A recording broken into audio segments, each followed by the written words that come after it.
Test, test, test. 1, 2, 3. Hello, I think this is working. Good evening. Welcome, welcome. 1 second. I've just... One invisible element on this intro screen I just realized is not actually centered, and I'm trying to center it. I don't know when, why, or how this happened, but a bunch of my stream assets all off-centered in different scenes, and I keep finding things that have not recentered themselves after fixing it, so uno momentos. I'm just quickly going through every element in this screen right now to ensure it's all okay. And then I'll probably find out when I go into the boost screen it's all messed up again. So anyway, let's just freaking YOLO this, won't we? And Carblowy. Hello everyone. Oh, my exposure's off. 1 second, I didn't actually. The exposure is off because I actually did not even configure this before we started. As I remember, it was I do not know why this camera never saves its special settings, and I have to adjust white balance ever so slightly. Oop, nope, nope, nope, nope. Too cold, too warm. Just right. Okay, there we go. That looks right. Hello, everyone. It's me, Coleman, the Plumber VTuber. Here to do some, well, I'm here to technically do some board action. But first, we have small chaos to do first. We have little Hatsune Miku chaos to do. Bah! Yeah, I managed to get a whole set of the little Hatsune Miku Gundam collab gacha thingies, and I pre-recorded a video already of the unboxing of the Zagok one, and I'll be trying to edit it down into like a YouTube short. And is my thing looking pixelated? I don't know. Hello, Dr. Anime. Welcome, welcome. How you doing? Yeah, so I've got some pre-recorded footage of unboxing of the Zagok Miku here. Oh, yeah. Let me get these out of the way. And, yeah, tonight I'll open up the other 3 in the set. We can take a look at them, and then I'll get to my board action painting. And then they are going to forever stay here and stare into your soul. Look, the Miku looks into your soul. She's clasping for your heart and your mind and your money and everything. She's come to grant you forgiveness for your sins. But yeah, I got this cute little set. I can't believe I got the last set they had. This I was like, yes. Oh my god! I thought I'd missed all the sets and sales, but I found a place that had it. So, oh, she has a little backpack. With all, you can see all the little stitching molding as well. Shows a onesie.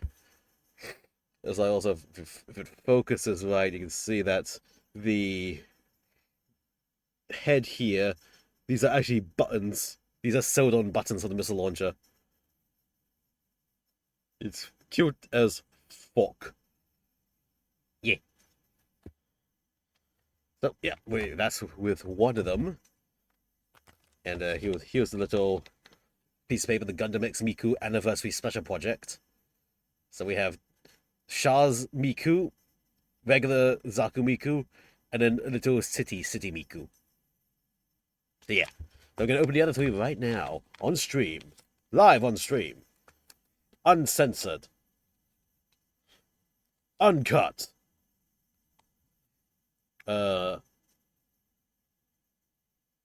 R18, yeah.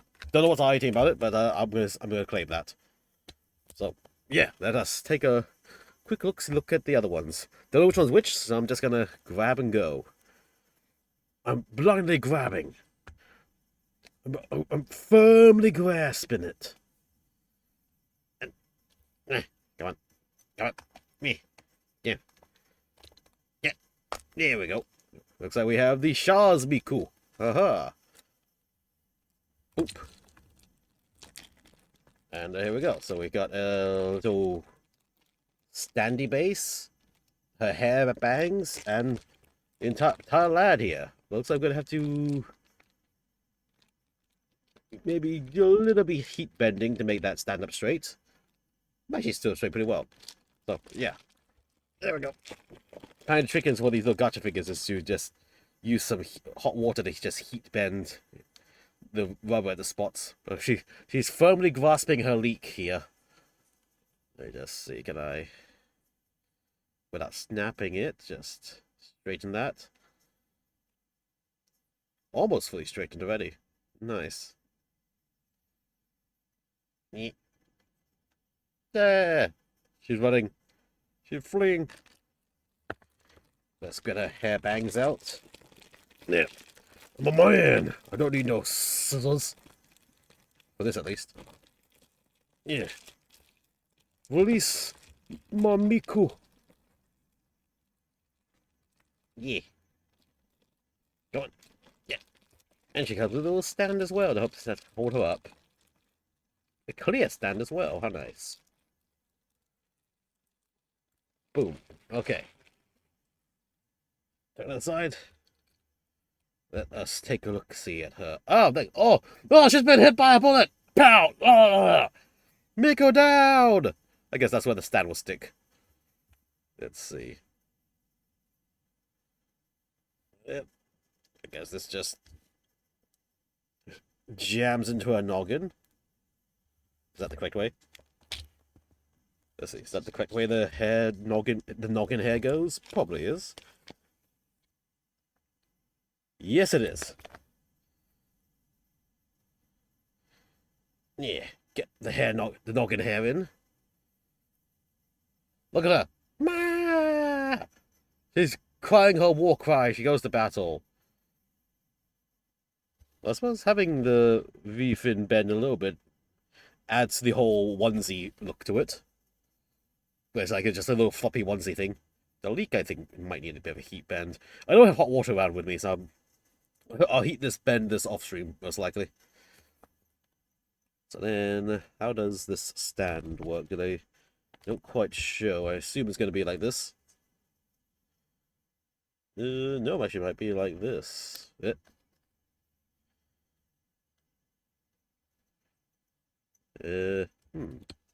Which way would that stand go?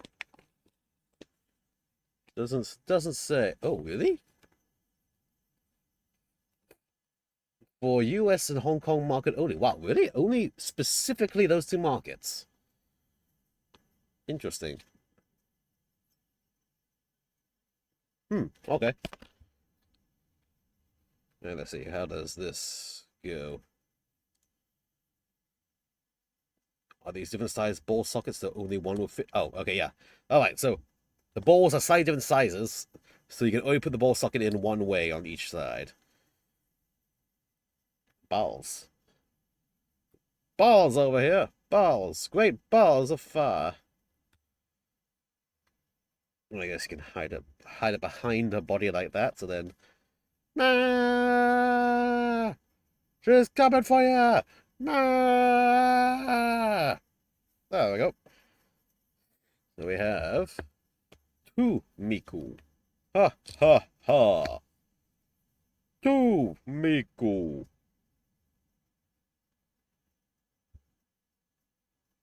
There we go. So yep, two Miku so far. Let us go for a third one. Yeah. Balance like that. There you go. Now, three Miku. Huh, huh, huh. Number 3. I think this is the green version of the one we just did right now, so let's just quickly pop her open. Yeah. Miku number 3. Yeah. I should be recording this part as well for future, what do you call it? Oops. Oh well, I'll just pull it from the board instead. Miku number 3. Whoop. There we go. We got a regular Miku, and actually there's a little backpack on for a onesie. Yeah. Let's get this out. Ah! She's here to cause violence. Nina. I should have gotten a Miku playlist going for my background, but it would not have happened no matter what. With how my timing went. Oh well. We can appreciate the cool old anime and random music songs in my playlist, which none of the VOD viewers will ever hear because I use the VOD audio splitting to stop the copyright claims and stuff from happening. Haha. Weird. And I do not have custom music, which even actually, even if I did have custom music, I'd probably get tired listening to it over and over and over and over and over and over and over again for like 3 hours straight, which is how long my streams usually go, roundabout. There we go. Let's get this Miku's noggin braids in.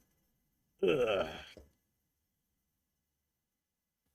Get in. There we go. Meh. Haha. And again, this clips only one way into the space. Boop. That goes.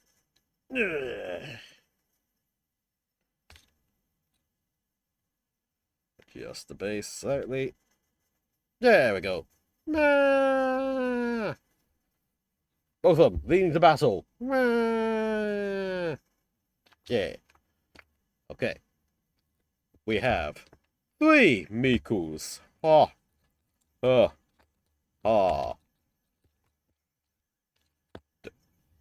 Okay, you just stand up straight. I can't get your bands right. Anyway, okay, so finally, 4 Mikus. Ha. These balls are. These balls are stiff. And stiffer than these nuts even. There we go. And we have Miku 4. Look at that. Let's see. Let's grab her out of this. What's this? Send images, look up Twitter. There's something on Twitter, you say? Let us take a peek-see then. Yeah, also, look at this. Look at the Miku. Look, she sits. The Miku sits. She's happy. She's content. She's just enjoying life as is.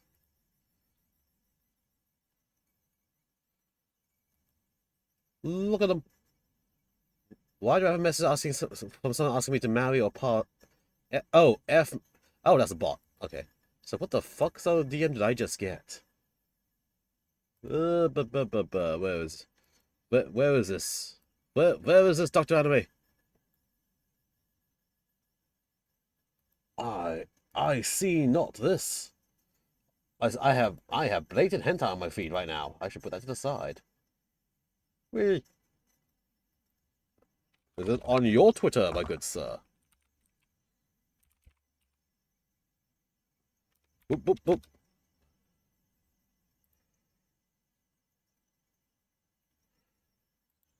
Oh, there we go. I see the weirdy the piggy. Ooh, you got yourself doggies. Twist up. Oh, that's not a Tristan, is it? Hold on, that's the Titan Greatsword and the fast railgun. Nice picks, my good sir. Nice ones. Oh, awesome. Boop. They'll follow back on you. Huh. Pretty cool. Pretty cool. Thank you for sharing. Yeah. Shift that to the side. What? Oh god, all my windows off center. Ugh, my tracking's all messed up. Me. Okay, blah, blah, blah, blah. Oh wait, where's my Discord at? Oh, that helps. Okay, shift that to the side. Ooh. Bag of rain. Nice loots, my good sir. But yeah, here we go. We got the little city Miku. So, haha, we have all 4 Mikus of various war climbing. Yeah. Zagok Miku. Charles Zakumiku. Sitting Zakumiku. And regular Zakumiku. Yeah. In their massive onesies and backpacks and flowy hair. They shall now stare into my soul as I build and fap. And paint. In that specific order. First I build, then I fap, and then I paint. That's the only way to do it. Don't believe me? Try it yourself. Let me know. There we go. 4 Mikus. Yep. Ah. There we go. And a warrior jar. And then, ooh, yeah, I need to also get those scouts, working on those scouts again. And those bikes need painting. And that needs painting, and that needs painting, and those need painting. And I have to work on those, and, I need to sort those. Oh, there's my badges. There's the other bike. Oh, hello, there's me. I got a lot to do.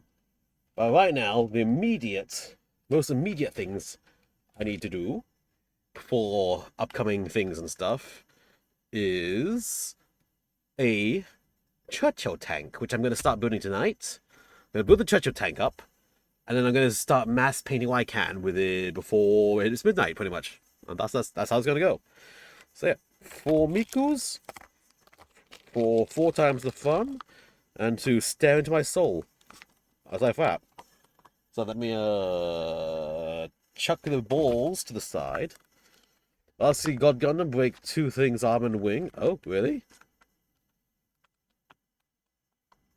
Oh, wait, you broke the arm and wing on the God Gundam? Ooh, no. I have the, Did I get the RG God Gundam? I don't... ooh, I might not have gotten the RG God Gundam when it came out. Well, I also have a shit ton of kids already. Yeah, no, I got the Build Divers gun, kicking burning gun one. The kickboxing one. I don't think I have the OG one, though. No, I don't. I might not. Strange. But yeah. Anyway, it is time to wonder, where did I put the Churchill tank? Here it is. Go up. There we go. Bam. Got my star box here. Boop. I'm going to have to sort this box a little bit better soon because I've used up a lot of the runners. Now, there's a bunch of spare... I got, I think, 16 unused infantry still that I'll have to slowly build up as I decide what to do with them. But... that's a good... Oh, right, I forgot. It has the unit cards and these little... things. And tiny wall slides. Let me keep these out. Yeah. Yeah, my main focus... Oh, yeah, let's got all these bases left still. Wait, I have this many bases left still. Hold on. 5, 10, 15, 20... 25 bases. But I've already cut out the bases I need here. And I can only have 16 other infantry. Ooh, wow, I've got spare bases, I guess. Okay. Nice. Let's see, that's the universal carrier, that's the infantry. Here we go. I've got the Churchill tank here. Looks pretty cool, straightforward to make. And then also I can make both the early war riveted turret and the late war cast turrets. So I can have 2 different turrets on this bad boy. I'd have to just choose which gun to use. The Mark III, the Mark IV-A. I'd have to check which gun barrel is which. That's 11, 12, 11, 12. Okay, so the gun options are the same for here. And then there's AVRE. What's the Mark V CS? Hold on, what's the Mark V CS? Churchill Mark V CS. Close support. It was a...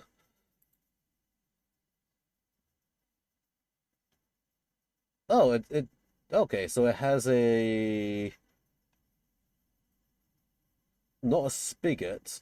What does it have? 95mm howitzer. Okay, so it's a short barrel howitzer. Interesting. Alright. Much more powerful shot in terms of dedicated close support photos, so 9 Mark IV, so not many had that, so that's why I didn't recognize it. Okay. Oh, okay. Well, I'm reading up some historical documentations on this. Hmm. Interesting. So there was like two tanks. So there was a Churchill 3. Let's try the Churchill 3. Oh, the welded turret also had the, what you call it? Interesting. Oh, and it's actually quite a different design. Hmm.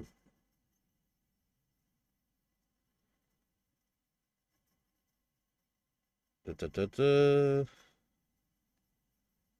Yeah, okay, so the Mark 5 CS had a very different turret option on it. Hold on, am I seeing this right? Are there three turret types on this? Do I have more than one turret option available to me? Wait, do I have four turret options available to me, actually? Holy shit. Oh my, they might have given me more than two turret options in this kit. From what I'm looking at and seeing, or is it... Oh, hold on, Oh no, I see how it works. So the one with this 95mm cannon has the turret rotated 180 degrees to fit the gun in. Oh, how interesting. How interesting. That's certainly a design choice. Hmm. Hum. Well, anyway, so yeah. Let's just build. And when we get to the turret, we'll get to the turret. Let's just get the body going. And I'm not going to be too concerned about part separation, and except for parts where I obviously can't reach them for painting purposes. I'm going to do just was it quick airbrushing on it, and then I'll just spot hand paint where I need to, because any what you call it, what's the word for it? Paint mistakes I can just touch up, or I'll just weather the mistake into the design. So yeah, let us just begin and see how it goes. And my tracking's messing up horribly because so many things are in the way of my camera. Oh well. Let's see, what have we got here?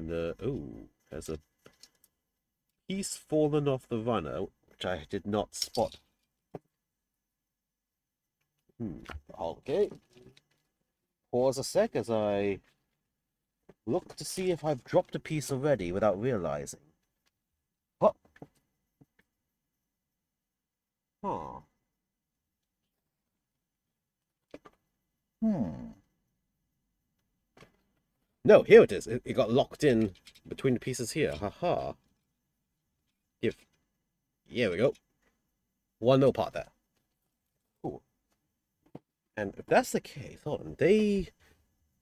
Can I build it as the Churchill without that didn't have the front little thing on it? Because I saw a lot of Churchills had the front armor thing on their track not added.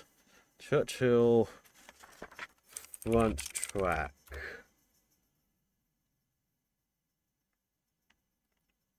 Where is it? Can I build it as the other Churchill? Well, historical picture, so without the front armor on it, just because it looks slightly different. No, well, there's a picture of one where... Wow, there's a picture of one Churchill that actually was just outright missing that front armor piece on one side. Huh. How interesting. Let's see, does any of the AVREs have like that? AVRE. Churchill AVRE. Let's see. Did they ever... Oh, yes, there are pictures of the AVRE missing that front armor pieces as well.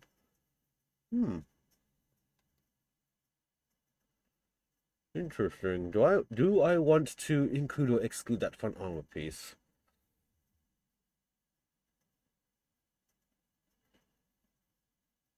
Not quite sure. Maybe I'll include it anyway, or maybe not. It would be visually distinct.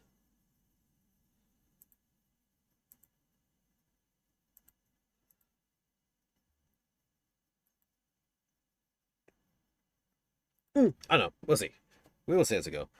Oh, so I'm building. Oh, I am building the Churchill heavy infantry tank from World War II for bolt action.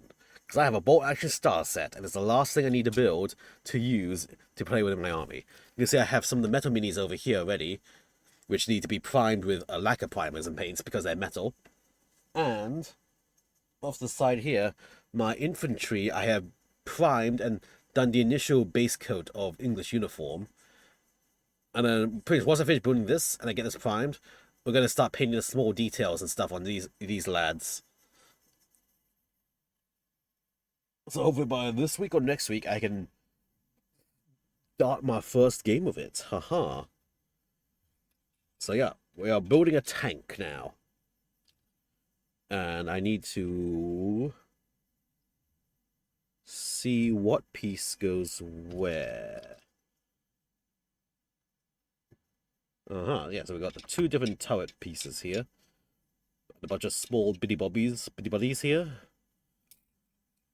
Alright, looks like I'm gonna need the wheels first. What's this? A. Drill out holes in parts 4 and 5 for Mark 3 and Mark 4 models. Cut slot in part 20. Cut slots for Mark 4, 5, 4B, NA75, AVRE. Really? I know I'm going to use the AVRE a lot, so that's going to be the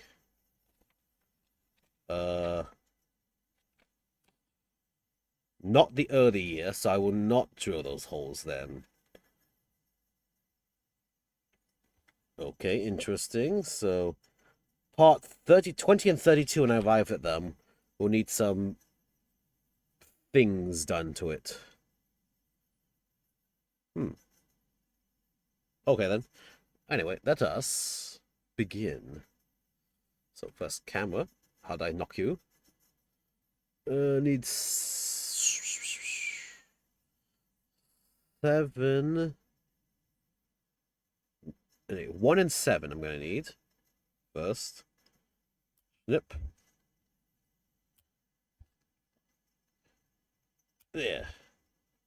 1 and 7. Boop. Boop. Boop. Up. There we go. So that I'm not going to be too anal about getting every itty bitty little bit of detail ready on these. I say that as I oversnipped that piece. Whoopsie. I'll just round it out. You're not going to see that anyway. I'm weathering mistakes here and there. And, yeah, basically, compared to Space Marines where they have tons of details to work on, stuff to make it look nice, these are World War II things. They're going to be heavily weathered, as far as I can at least. And, well, pretty much, I'm not gonna get hung up on the details. It's just gonna get boom, paint, boom, some dry brushing, boom, weather in any mistakes I make. And done. Nothing too fancy.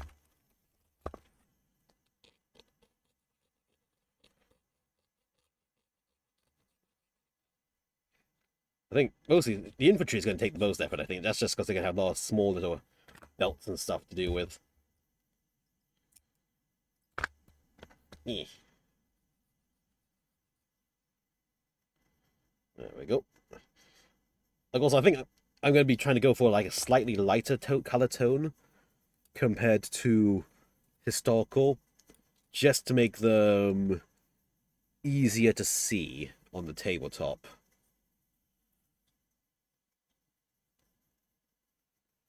So this is this way, okay. So then this would then cement together, but let's just check how the tracks attach on before I commit to any of this. Need 46, 47. There we go. Some track-a-lacks. Oh. Need a 5152. They'll track end snip points. Yeah. That's a 52, so this is the one on this side. There we go.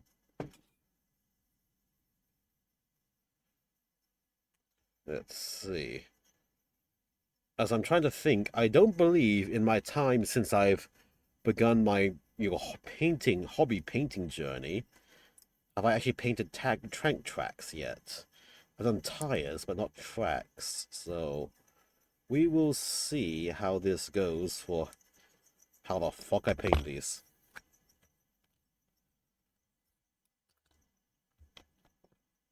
At least these aren't like some other kits I've seen where the tank tracks are individually linked, individual links. That would be a standing nightmare, wouldn't it?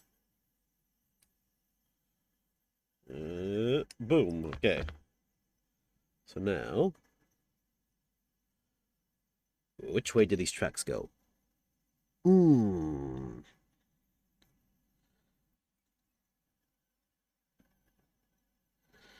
Okay, hold on. Some more pictures. Okay, looks like it goes this way.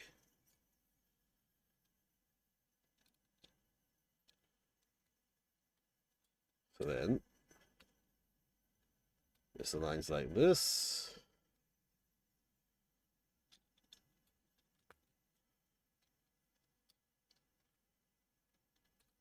Then this would align like this.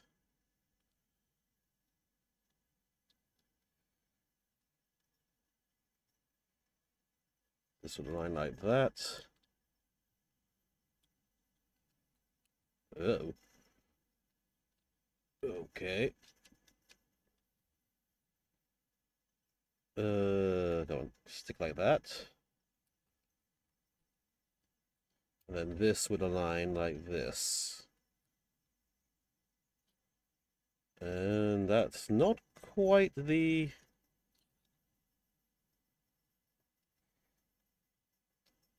tight, solid fit I'd expect it to be, but it's working for now. Okay.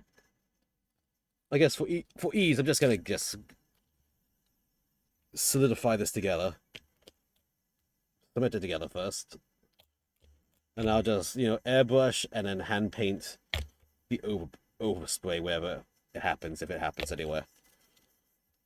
So blap blap. Those seal together.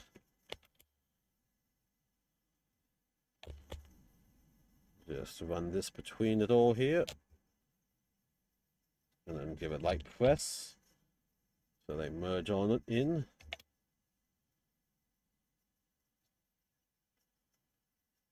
Like so. And this has to oopsie. Snip this little bit off there. This would attach like that. So it looks like we have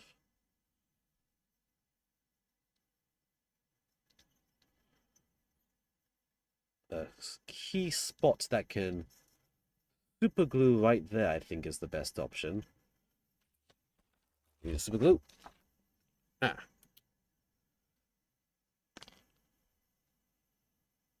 Just a spot there.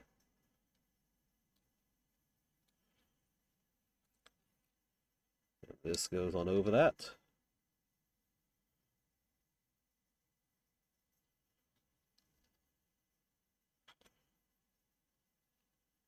It's not staying. Whoop.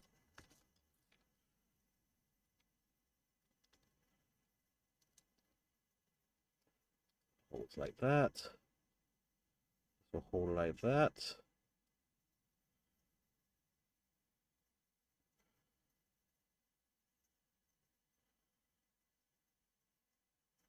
Let's see, maybe we can get some glue at the wheels here, just to help hold that in place.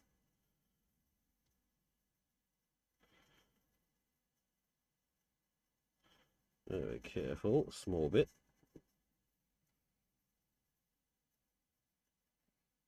Tiny bit. Okay. And this would just go on top.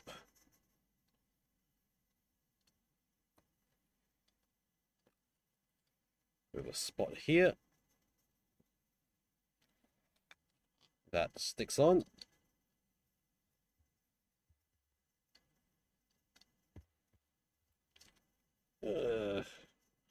Squizzle a bit there. The front. Squish, squish. And then the final front track piece. Just a little squishy squish of glue. There. And in it goes.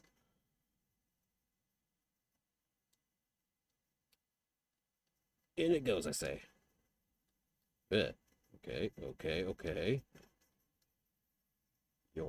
In it goes is sort of in. Like that. Okay.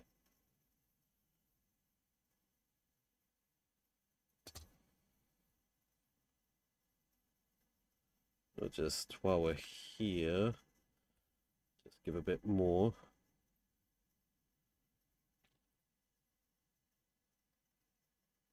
Make a stick. Okay. That's one track section. Although a lot of this track at the top is going to be covered by armor anyway, so we're never going to see it. So being extra neat about it might not even be an issue. There we go. We got one side of the tracking done. So now let's get these other set of tracks.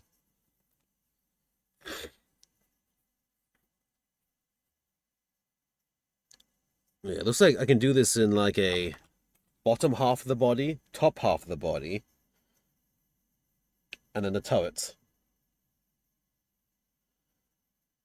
Maybe? Maybe. Oh no, the front track part might be. Otherwise, I can. Ah, no. I can. No, I think I can get away with it. I think I can. I can get away with one. The whole a unibody. Oh my. So the sweet soup for my dinner is coming back in my throat. Ugh. Anyway, so yeah, continuing on. I've got. Oh yeah, I got this little explosion marker thing. Hey. Oh.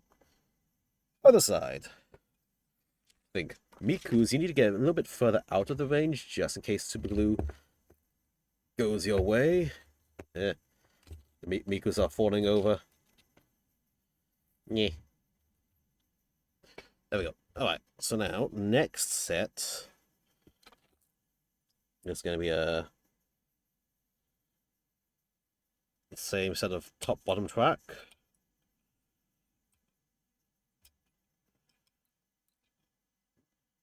Then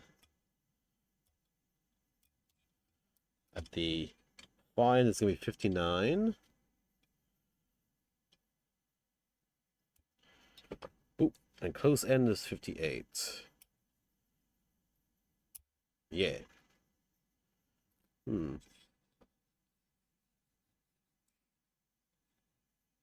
don't know, this plastic feels a bit like third-party plastic. Third-party Gundam plastic. It has that feel to it. And the, like, snippy snappiness when I snip the plastic. Not a bad thing, it's just an observation. Third-party Gundam style plastic, this feels like. What are you, stupid? Ah! Haven't you realized it's all in your imagination, you mega dork? Yeah, waifu. Hello, Mecha Boy. Welcome, welcome. How you doing? Oh, Mecha Boy. Look, look, look.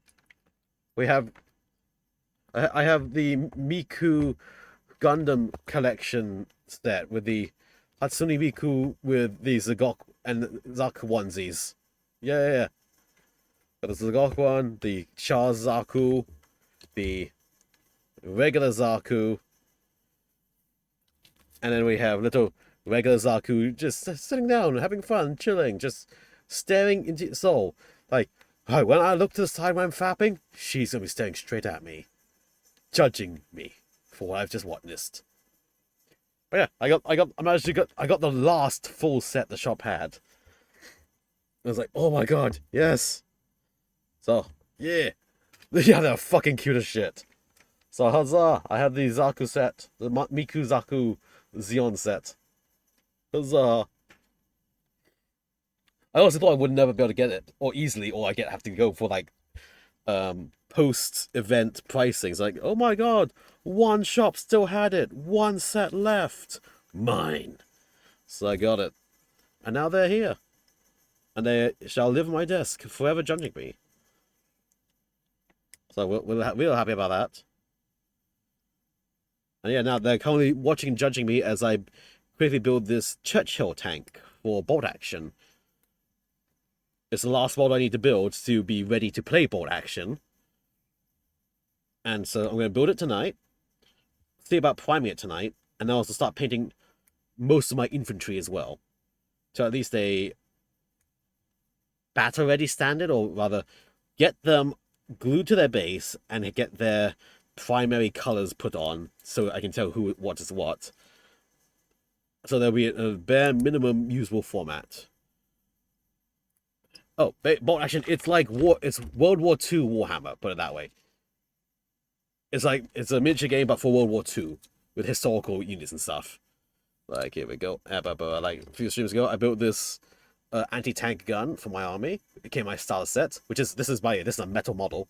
The set had a mix of plastic and metal models in it, so ding ding.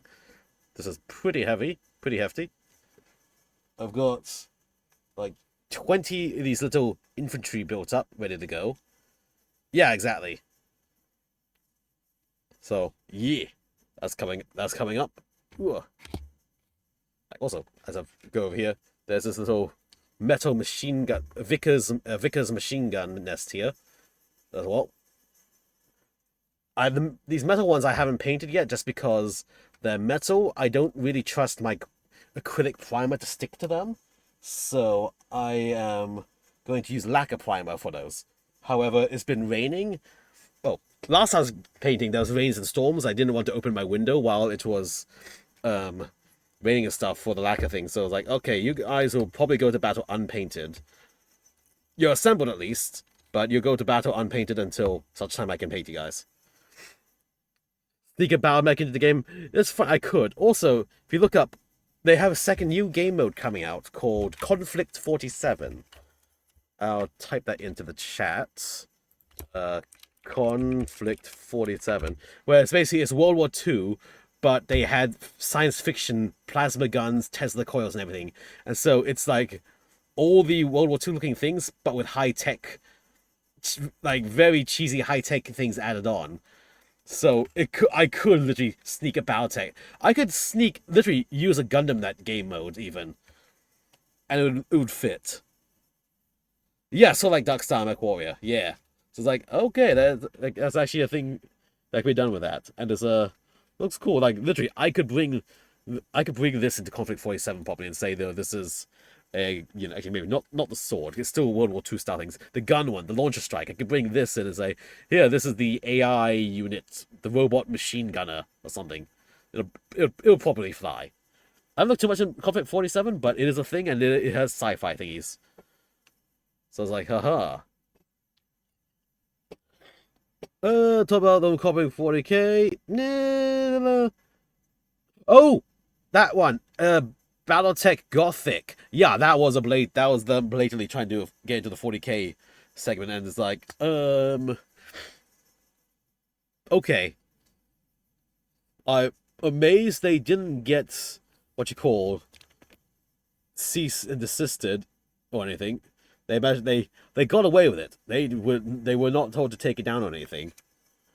But apparently the fanfare around it was like, it's like, okay, cool, I guess. And then like, yeah, okay, that's that.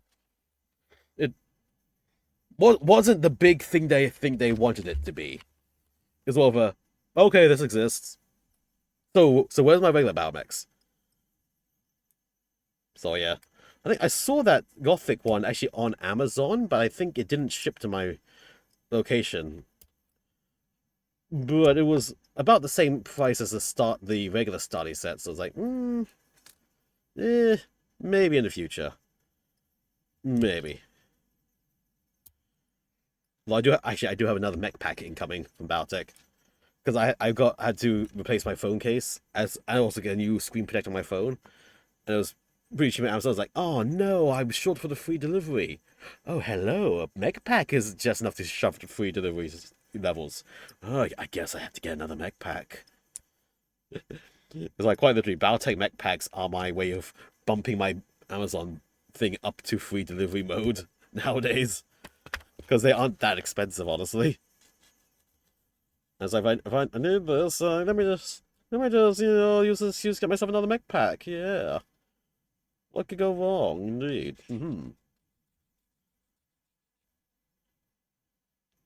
think it was the clan. I think it was it the clan thing. I don't remember. Yeah, any excuse to get another mech pack. Yeah, with all my battle mechs I haven't painted yet, even though the battle mechs are already pre-assembled, so all I have to do is open and paint them. Ugh, I need to. I need to paint more of them. Also, we need to try to schedule games, try to schedule some sort of games with them as well for more games. A bunch of us love the Battletech universe and everything, but we just cannot, for the life of us, get our timetables in order to really schedule the games properly between the other games we already play. Well, I suppose I could slip a few Battletech into the thing. Yeah, I need to counterbalance my shelf. Exactly. There's too much weight on one side. I need to counterbalance it with more Battletech on the other side. There we go. Okay. Yeah. So, yeah. Also, I've seen like some of the drop ships have also come in stock as well. But apparently, the unit drop stuff, they're called map scale, not actual scale. So they aren't to scale with the battle mechs, but they are to scale to fit on the hex maps to be as their like marker representation. It's like, okay, that's cool. That being said, though, it seems also the mechs themselves actually aren't to scale with the maps either. They're just meant to be a token representation where basically this mech here, it's somewhere within that hex. That's all you're marking. Your battle mech is within that hex somewhere, and then all of them are just generally scaled relative to each other to make sense. So like Battletech technically has no scale in its minis, or they aren't to scale with their surroundings. He's like, yeah, okay, that's a little interesting. There we go. So now I have to do the weird alignment of the tracks again. Like so. And let me see. Ah, so that's how they align. Okay, yeah, that's how I align these. Super glue to just place. Oh yeah, the dropship dice roller, that's cool. If I had space for that, I would definitely get that. Eh. Let me put some little spots of glue where those wheels would contact. So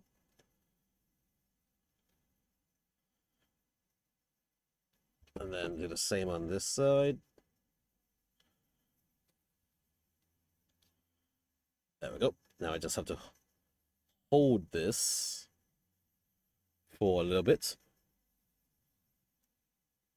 Yeah, I don't get dice rolls and things, but they take space. Space which I don't have. There we go.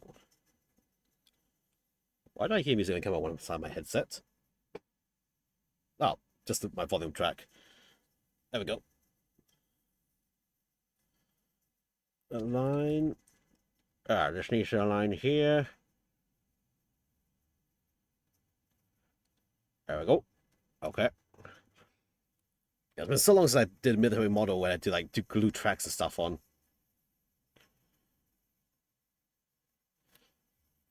And now I just have to wait for it to dry. But yeah.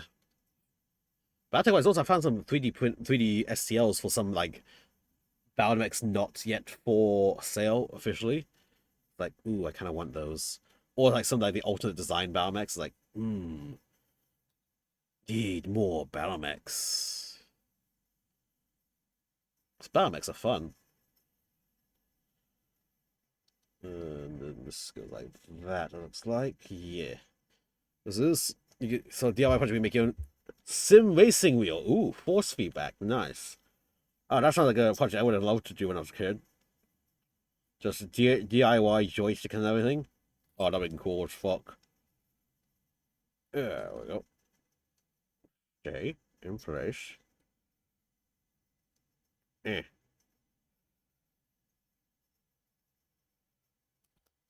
Like that. Then, where's front piece? This front piece goes here.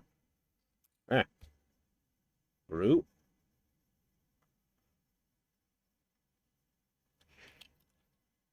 You know, yeah, Arduino can... With Arduino, you can do any electronic project you need to do. It's the true DIY board. When in doubt, Arduino it. Or Raspberry Pi it. Or Arduino and Raspberry Pi it. Both work. Yeah. There we go. Stay like that. And then, top track. Boom.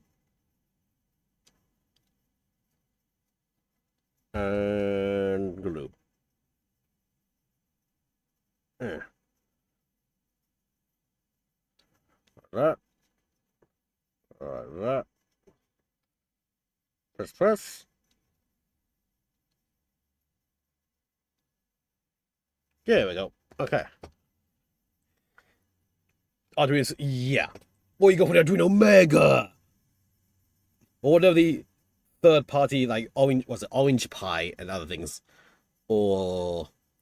Wasn't there Arduino that had... Third party Arduino that had, like, quadruple the RAM or something in it? It was like a full heavyweight Arduino or something, which is like... Not actually Arduino, but it's a third party one. It's like, ooh... I kind of wanted that, but it was also actually expensive because it had high-end stuff. And it's like, oh yeah, yes, you are paying for the thingies. Yeah, the 32-bit, I think it was a 32-bit board. It was a third-party one. It wasn't Arduino. It was Arduino clone, but it had like maxed out onboard equipment on it. Like, it had the highest end microcontroller chip, and I think it was like Arduino Mega sized, I believe. I think it was the Mega platform on it. The breadboard layout. And I was like, oh, that's some good. That's a lot of hardware you gave it. You're gonna pay for that hardware, obviously, but I was like, ooh. If I ever had an Arduino project that needed that much oomph, well, just well. Although I have some Arduino Unos lying around from my university days and internship days as well. I was going to do a big fancy, like, not really home automation, but a like remote controlled power boards to like for my phone, control like lights in my room, or like LED lights, or even like my stream, what you call it, lights and everything. I just never got around doing it. I was gonna do 2IC protocol, just a bunch of little chained wires along. It's like, yep, okay. Then I just never did it. I was like, well, yeah, I could do that, or I could, work on my models and things, and otherwise, like, yeah, shit. Oh well, that's how it goes. So coming to 3D printer firms, I get 2 parts. Yeah, because there was like Arduino stuff with 3D printers and stuff, and there's like, yeah, we need something stronger than this now. We need more power. Scotty, we need more power. You gotta give us more than she's got, Scotty. Yeah. I think, didn't the original Ultimaker use a Arduino Mega? Or something like that? I remember working with the first edition of Ultimaker, and I think that was just literally an Arduino Mega inside its, what you call it? That, like, semi-wood framing it had. Yep, yeah, exactly. It was like, I was like, oh shit, that's just an Arduino controlling this damn thing. Okay, cool. Now I think they probably all moved on beyond the Arduino. I think they're probably RPIs or something now, or equivalent RPIs with motor controls and stuff. Because you gotta have a lot of, with the shit the 3D printers are doing nowadays, they gotta have a lot of shit running in it. Blah blah blah. Split it. Wait, just custom boards even nowadays. Well, actually, would they do custom board? I think they would. Maybe the commercialized ones are probably using custom boards now. Yeah. The more indie ones will still have the regular microcontrollers. Or insert open source third-party controller. Yeah, come on. Hub is not quite... It's probably easier if I attach the sides first and then did tracks. My opinion, with my honest opinion, while trying to make this damn thing. Come on, align. Align. Yes, please. Is this even? Yeah, it's even. Okay, let's get this in.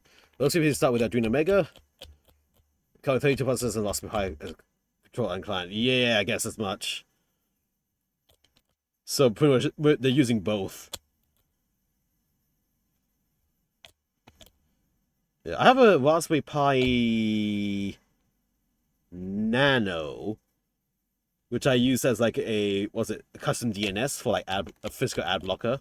But then the thing kept randomly hanging here and there, and I just got too lazy to keep rebooting it, so I've stopped using it, and now it's basically it's there if I ever have an idea or a project to use it for. Otherwise, well, it's there, and it's cool that that tiny little device can have a little GUI to run something.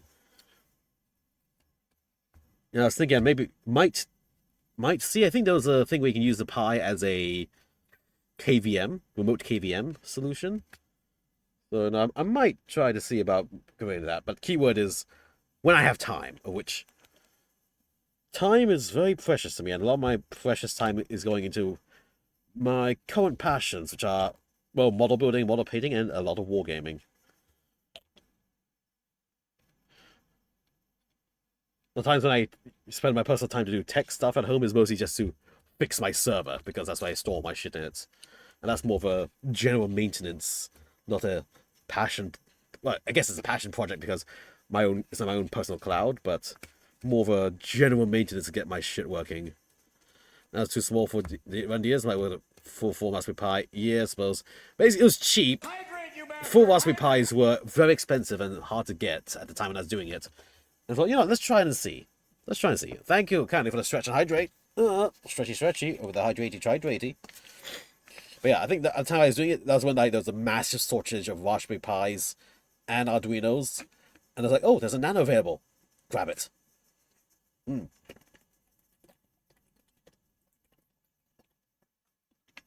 So, yeah. There's a neat little thing to fool around with here and there. I also have some Seed Duino Xiaos. It's like a tiny Arduino with like this sized, with like I think 8 I/O ports in it. I got a set of those. Those are really fun and cool. Just this tiny little board controls all these things.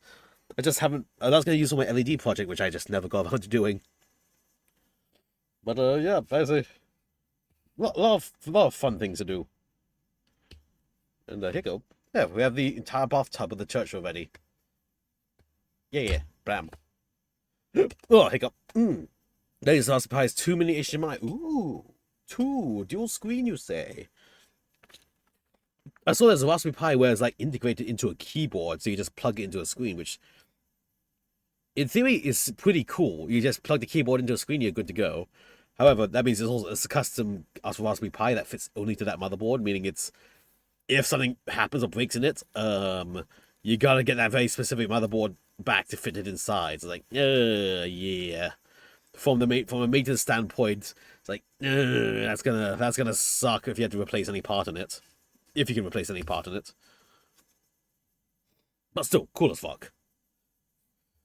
It's like, aha, keyboard plugin, go. So let me see. I need. Okay, we're in the top of the show. Yeah, I'm just going to. Okay, this is going to just be a quick. I guess not quick and dirty, but I'm not too concerned about nitty gritty on these things. I'm just going to build the damn thing in one go. Hello there. You have little puppy dog ears on your hats. They're actually there's the sprue runner injections to make your head inject ready, but you've got puppy ears flapping off your hat. I might keep those because it's funny. Well, I might not even, actually no, I'll probably do hatches closed, just so I don't have to paint the infantry on them. And I'll save this dude for something else. Yeah. Yeah, so I'm not gonna be too anal about details. I'm just gonna rough airbrush this all, hand paint what needs to be fixed up, and any other painting mistakes I'll just literally weather in to make it part of it. And be done with that. Quick and simple, easy breezy cover girl. And I knocked a coin off, I think, somewhere. I'll have to find out later. Maybe not. I don't know where that fell. Oh, they fell over here, but oh well. That's not saying. Ugh. Give me some. Smack the camera for good luck with my face holes. I need number 4 and 48. Here's a 48. Give. Yep. 48 here. Snip. Snip. Snip and snop. Snappy, snappy, snappy, snap. I need a number 4. Not on this runner. I require a number 4. Number 4, I'm looking. Looking but not seeing. Blah, blah, blah. Here, number 4. Give. Snip, snip. Yes. Yes. Mech Online, there's a clan mech with 12 AC 5s. Is it the Direwolf? Or is this a new mech? I have not been following MechWarrior Online in so long. I haven't followed any MechWarrior game in so long. I saw there was like a big streamer event thing they had where like, oh, if you're a streamer of certain size, stream MechWarrior Online to your fan stuff. It's like, there's like 1, I barely have time to stream games. 2, I didn't meet their minimum criteria to be a streamer for that. Anyways, like, well, shit. It's like, well, shit. Oh well, I don't meet their minimum numbers. But I said, like, I honestly don't know how I would have found time to stream it during that period. I was very busy then. I barely maintained my weekly streams, let alone what else they wanted from that promo event. Like, dang it. Like, dang it, but at the same time, realistically, that would not have been a thing I could have done. There we go. So this attaches here. Yes. Well, I've been meaning to try to do some sort of like MechWarrior campaign on stream or in VOD. Oh, again, that means time. Might be a thing that happens sooner or later, depending. Yeah, there's the other guy. We're going to do a MechWarrior campaign together, but timings and time zones have made scheduling that quite impossible. For now, at least. Grass Nagi! Hello, Nagi! Welcome. Yeah, tank! I'm doing a Churchill tank, World War II. But also Nagi. Look. I have Miku's. Look, we have Zagok Miku with her punchy fists. Well, her punchy hair. As she's holding up the onesie with her hands. Yeah. Yes, all the Mikus on X, yeah. But there's more Mikus now, Nagi. Look, here's the Shazaku Miku. Ma! She's charging the battle with her leek. And her little floppy commander antenna. And then there's the regular Zaku version as well. So, ma! To battle they go! Yeah! And they have these little, their jetpack backpacks are actually little sewed-on backpacks. And you even see, like, there's the stitchings of their onesies along the helmets and stuff. So it's like, these literally are onesies. And then, after the fight, when she's finished and she's tired, she's taking a sit. She's having a little rest. So she's just chilling and resting. Just whoop, there we go. Yep, just enjoying herself and just staring into your soul. And she looks up at the burning wreckage she's left behind. Yeah, very puffy, very round, very squishable. Not only squishable, but really cute.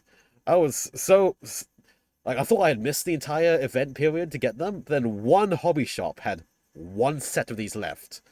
It's like, yes, buy. And so huzzah! I got the whole set. Yes, this is indeed the whole set. This is the Miku Gundam Anniversary set. Gotcha set. Yeah, all lined up. But there we go.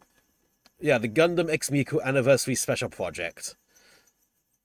Yeah, so they have some like Gundam ones where it's like it's the Gundams but in Miku's color scheme, which is like, okay, yeah, that's fine, I guess. But onesie Miku's, this is the big deal, so to speak. Yup, many endorphins. They shall stare me at my desk at all times as I'm watching streamers, building model kits, jerking off, and yeah, she will judge me at all times. So yeah, I think. Let me get the. Do I have that Miku picture? Gundam Miku Anniversary, Gundam Miku Anniversary Special Project. Yeah, they had some Gundam things as well. I'll just. You judge yourself. Judge these nuts in your face. Wait, what? Sorry, huh? Anyway, let me quick get a window capture going. Boop. New window capture. Let's select. Here we go. And then show. Yeah, here we go. This is the Miku Anniversary Project thing. Like, they had these. Oh. Yeah, these pictures are tiny. Oh, okay, you can't see me now. Oh, I'm trying to click OBS. Let's see, can I... Oh, okay, Gundam info. Nah, go away. Yeah, there we go. They had these Miku badges and things. Also, there's like the keychain of the Zaku Miku here. It's like, yeah, these are cool stuff. It's Miku, it's her color schemes and everything. Oh wait, that's it. What's up? Oh yeah, they have the Gundam colored Miku and Zaku G-frame. Like, okay, those are cool. And everything. But then this. But then this is like, oh, hold on. One of these is a lot more of a big deal than the others. Yeah, the Miku Haru as well. It's like, yeah, these stole the show for popularity of products. It's like, yeah, everyone wanted these, no matter what. I think, what the hell, is this a Kido Senshi Gundam Pippo character? Is this a crane game? Oh my god, there's a big crane game version of the Zaku Miku. Oh shit, I have not seen this one at all. Oh shit, so there's one more. It's just a big one. Well, okay then. Nah, here we go. The running one. Yep, with the leak. Yeah, even these ones had the leaks. The running ones had the leaks with them. It's like, yeah. Oh, what's this? Is this an official one? That's a keychain standy thing. Oh shit. Your favorite, the Zaku one, punching and everything. Yeah. Oh my god. There's a T-shirt. They have a T-shirt version. You just go with your Miku Zagot Miku T-shirt. Oh shit. There's a lot more than I thought there was. Yes, I do. I'll wear it everywhere. So I'll just open that in another window and see if I can purchase that somewhere else or something. But yeah, let me just hide my shame before any of you see any my history appear. Okay, actually, I don't mind any of you seeing my history. I mind Twitch seeing my history. Haha. But yeah. Like, go, Miku's! Ah! I was like, here we go. There, ready to go to battle. Charging! Ah. Put my dreadnought back here first. Well, got the lovely little collection here of cute little Zakumikus judging me for my sins at all times. Yep. Literally all there right now on display amongst all the big mess of minis I still have to work on. But yeah, no. Oh shit, yeah, I've got some casualties here to fix up as well. Oh yeah, I had one hat full of guy. But yeah, blah, blah, blah, blah. But yeah, the opening of these at the start of the stream. Now they are here watching as we build a Churchill tank from World War II for the bolt action miniature game, which either hoping this week or next week I'll be playing the game. That's why I'm trying to build these guys up. Because I also have like a boatload of infantry as well to be painting up. I got their base priming and just a base paint color on. And so once this is built, tonight I'll be also then doing the rest of the painting on these little British lads. Gonna place Miku on top of the dreadnought. Let's find out if I can. It'll be a bit of a balance because the dreadnought has like missile pods at the top of its body, but mayhaps.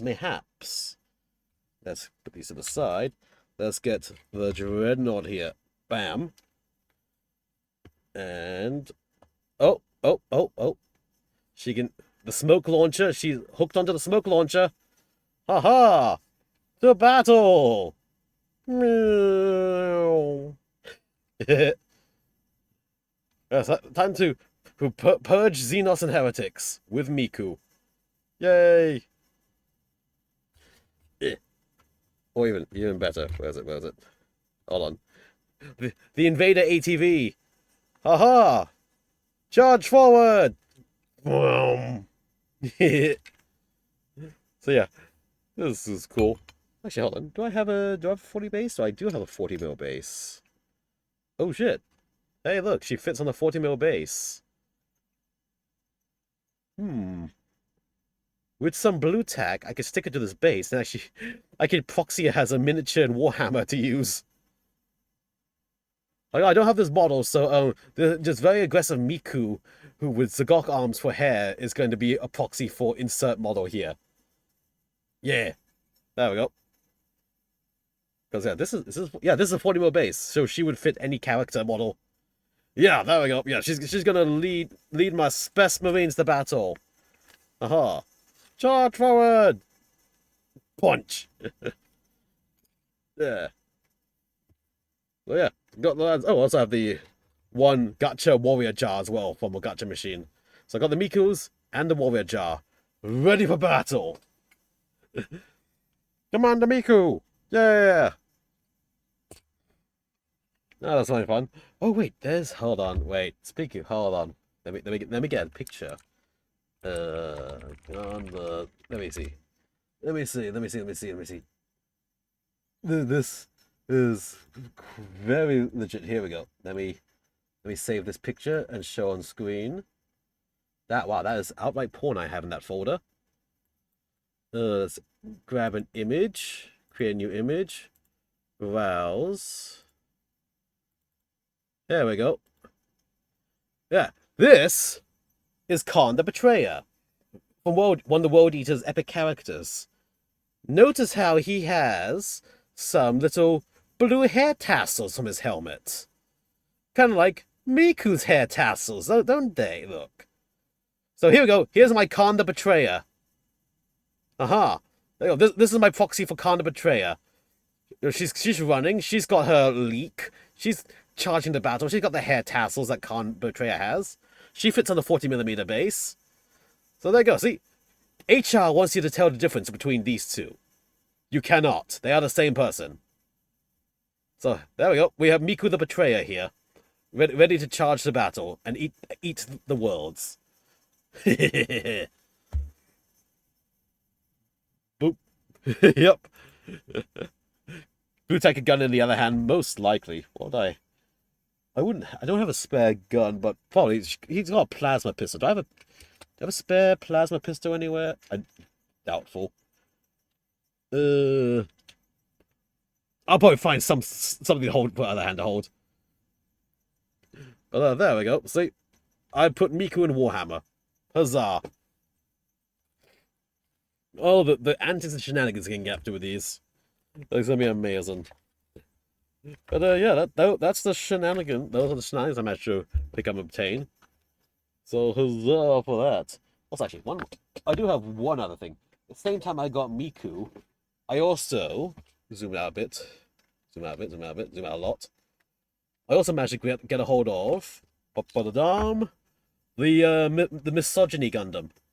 I managed to pick up the P Bandai Ultron Gundam with the meme Wu-Fei's upgrade mid-season upgrade suit. So yeah, he's got the double dragon arms and everything. So this will be in a sooner than later future stream after I get my World War II stuff built. So yeah, huzzah! Gundam misogyny. For those who don't know the reference, actually, Wu Fei, the part of that suit, is memed a lot because of very early scenes of him where he was very misogynistic. And he's one of the protagonists as well. And so, basically, it's memed that he's Mr. Misogyny.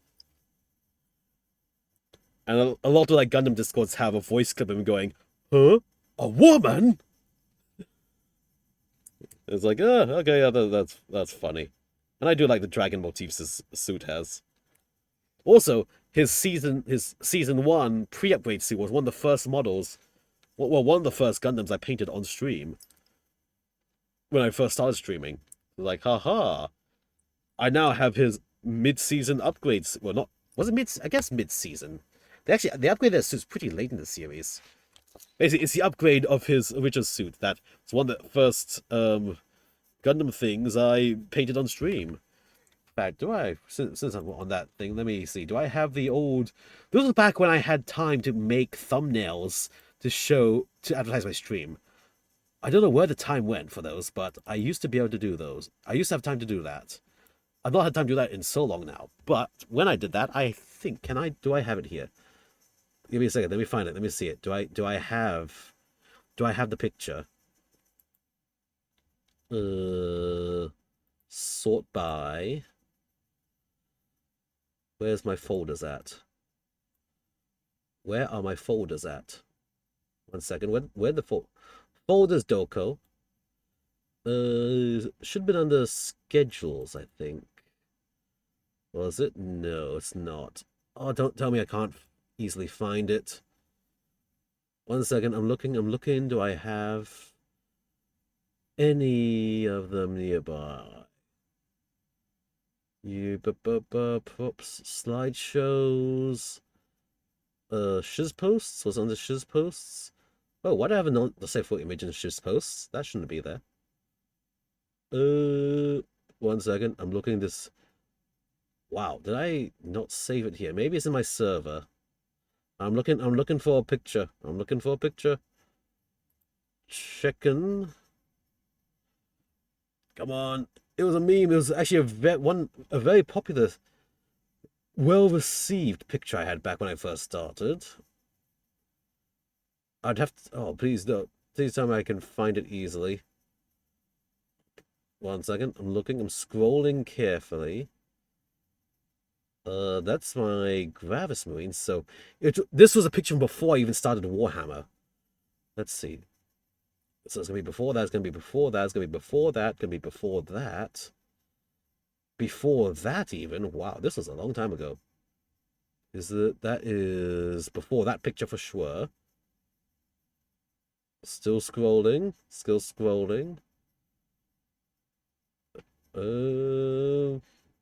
Wow, that's before that PMW even, I think. Wow. Time flies when you're having fun or you're just busy, generally. Come on. Scroll. What? This wasn't before I even got the case on plushie. Wow. Oh, I think I might have found it. Scrolling back a bit first to see.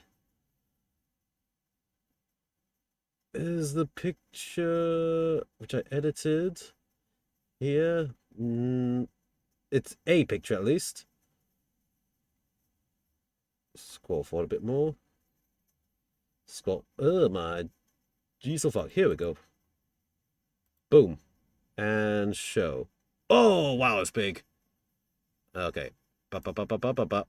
Yep. Yep. There we go. From early on in my streaming shenanigans, the Ultron Gundam, which I painted. I'll say I'm actually pretty impressed with how my masking job went with it.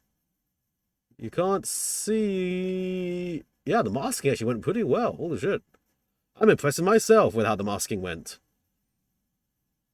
But yeah, this was the thing I... Wait, hold on. Is this... Wait, is this it? Am I mixing this up with the other... Wait. This might be a different... That might be the Ultron figure. Oh, that was a figure. That's why it looks so good. I painted the Ultron. Did I not have a picture of the painted Ultron anywhere nearby? Good. Oh, thank you. Unfortunately, I don't think that's the one I painted. That might be the figure I picked up, which had a similar paint job to what I did. Let me see. Shenlong. Do I have a folder called Shenlong? Sort by that. E.G. Hellblasters. SD King Arthur. Shiz Shenlong. Jim Striker. Providence. Mudrock. Oh, wow. I think I didn't sort it correctly. Oh, well. It said, I know. I can show a different... I'll just show... I'm changing the topic. I am changing the topic just because I found something else that I also want to show off ages back. Yeah, here we go. This is one of the first things I started doing hand painting work on. An SD Gundam. That was the wrong one. Where's the completed one? There we go. Bammo. Yeah, look at this. This is the first thing I ever started hand painting. There's a lot of the silver, the red, and some of the blue was all hand painted. And then the rest of it was mostly just airbrushing gold. This King Arthur Mark III Gundam. SD1. Yeah, this was... No, this is regular SD, not MG. This is just regular Sengoku SD. It's a very simple kit to build with fuckloads of detail on it to work with. And it's like, oh my god, this took more effort than regular Gundams did because of all the details to do with it. The bending on shows the attention grabs. Yeah, just some casual shelf bounding. But yeah, I think that was a doozy and a half to make because I should have had a comparison image somewhere. Basically, the box art for it made it look a lot more detailed than it actually was, and oh my god, it took so much work to do it. Yes, exactly. And most of that was just one color plastic when it first started. I'm seeing if I can find the picture of that comparison. Is that the shiz posts? Might have been, might not been. Well, I need to go through my picture sorting.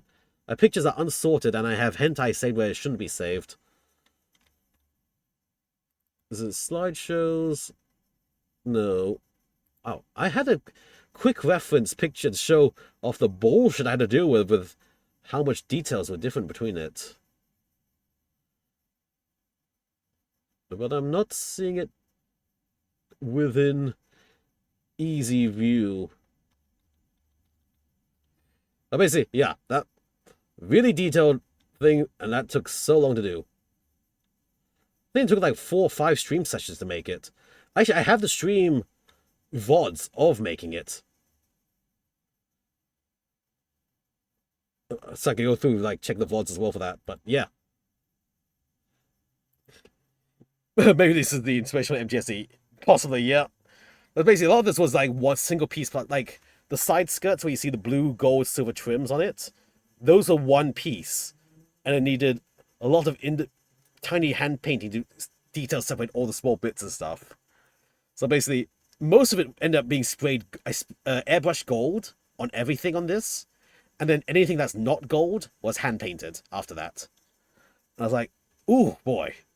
But this is the kit that gave me the practice and hand control to start hand painting my Warhammer things. So this led me into the Warhammer stuff I do now. Haha. So this was the practice. This was the inception of the Warhammer. Is this ancient? No, it wasn't. It's actually a somewhat recent kit. Let me see. SD Gundam King Arthur Mark III. Because that's a Mark III Gundam that is made to look like King Arthur, effectively, from the series. In the series, this was released 2022, 2022. So actually, only 3 years old. Amazing 3 years of hey. It's only 3 years old, and I've had my 3-year streaming celebration. So yeah, this was in my first year of streaming when I did this. So yeah, that a bit of a history, mushroom history. Year one Coleman painting before I went heavily deep into the Warhammer bullshitteries and shenanigans. For which, yeah, oh my God, but it's been a year. Nagi, we've known each other for a year already. How the heck did that happen? So much blood cut to make it. Yup. Oh my goodness. Oh, while I'm here, let me just quickly. Is there a quick thing I can open right now from even before this one? There's Choo Choo. There's my MG Providence. Here we go. Here's a thing. Kablamo. Yeah. Here we go. Here's a blast from the past. Well, there is the very first Gundam I painted on stream ever. My very first streams were painting this Gundam here on the left. It was the entry grade RX-78, but in the Mudrock color scheme. Next to one of the Gundams I had finished painting before I began streaming. My Jim Striker with the body pillow I managed to pick up from AliExpress. Which, that very thing... Aha! Here it is. I have it on my desk. Still have it on my desk. Yeah. This is what was used to make my VTuber model. The very bare minimum working VTuber model that I have. This is the inception of me. When I decided to go to the rabbit hole of, I'm going to stream. I want to be a VTuber. I have no art skills. Let's go with what I have on hand. So, yeah. Here's me. This wasn't even made for streaming. This was made for just a custom color scheme I did for a Gundam, which I liked. Just I wanted a red Jim Striker, so here's a red Jim Striker. Yeah. He's since put down his weapons and embraced the waifu pillow. And then yeah, that's that. I think history time, yeah, all history time. And then that's how I got. Let's get my VTube studio going. What? That's how we have me. Yep, it's common in the flesh metal, the plastic flesh metal. And yeah, here we go. Basically, as you can see, I rigged pretty much YOLO rigged the head and eyes in like 2 weeks, with minor changes here and there after that, and it's like, okay, good to go, it works, let's start streaming and going. It's like, huzzah! And then I've not since updated myself in 3 years. Trying to update myself, so I've been slowly doing little bits of sketches here and there in preparation to like do my own fully custom own design. It's just that it takes time and practice. And a thing I promised myself, I guess I didn't really promise myself, but I guess the whole point of my streaming things is that everything I do, the first, or anything I add to the stream, the first set of it is going to be DIY'd by myself, because the whole point of my thing is to DIY, craft, and make things. Then once I do it myself, at least once, then I'll consider, like, maybe commissioning others to expand on it, and just extra assets and things. So yeah, so until I DIY it myself, I ain't commissioning it yet, because the whole point is I want to try to just make and craft and hobby things myself first. Which has delayed many things, because there's only so much of the time in a week I can do these things. And then I got the miniature wargaming, which takes time as well to do. But yeah, it's fun. It's a journey. I feel like also in the end, compared to maybe other VTubers, I feel like in terms of like VTubers themselves, some of them, the big ones, like they themselves are part of the content along with whatever they're doing. But I feel like for myself personally, this is just like an avatar for me, and my content is this. Which is why I have such a minimal interface, which I actually want to make more minimal, but I ain't got the time to really adjust it any further. This is just a generic S Stream Elements one I found. So it's like, modifying my avatar has not been a priority, really. It's a want, but not a need for what I do. Well, what my need for what I do is just, it happens here. It's like having the good camera for the build zone view. Getting a better camera for my paint zone view, because I use a cheaper camera for the paint zone. It's good enough, but it's not good, so to speak, especially when I was looking back at the footage I recorded for some YouTube shorts I want to make. So like, yeah, I'm here to represent myself, but it's not my priority for the streams. This is a priority. Or like the equipment to support this, like the cameras is a priority. Of course, learning to draw can lead me down the path of drawing, fan art, obviously. I want to do fan art of everyone. There's so many, my phone has like 30 different notes of fan art of VTubers I want to do. Might have you in there, Nagi, just saying. It's just I don't have the time to do it that often. Nagi is a money waster and vain. Aha!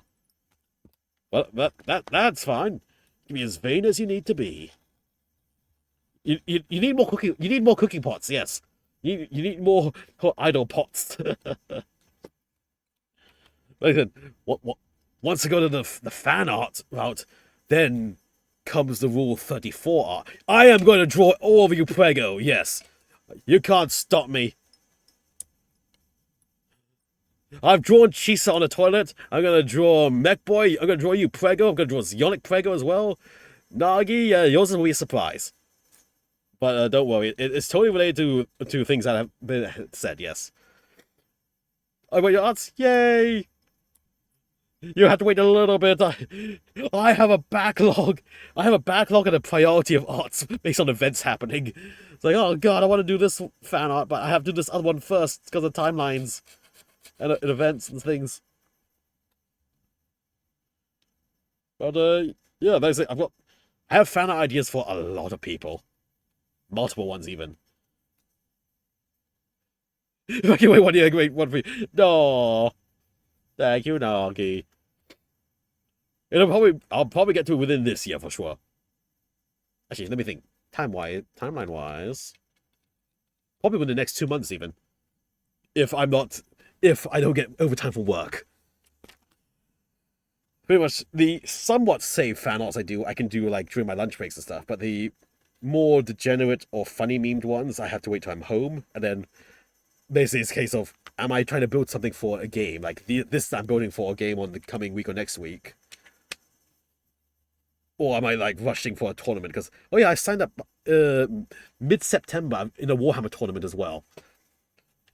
Thankfully, I believe for the unit stuff I'm going to bring for that tournament, I already have it built and painted to the minimum standard required for that. So I might not need to actually have to build or paint anything for that tournament. I just need to reread the rules for the army I'm going to use, and then I'm good to go. And why does this not... Why do they tell me to attach this later when there are bloody rivets in the way that don't let this slide in? I will complain about that in the manual. Because I can't... They should have had this attached first. Hey, no, seriously, I actually have rivets blocking this plate from attaching down. Ah, also I attach this in the back. But yeah, so pretty much the times I fan art are usually weekend afternoons if I'm not off at a Warhammer game. Sunday evenings, well, pre-evenings, and then my lunch breaks.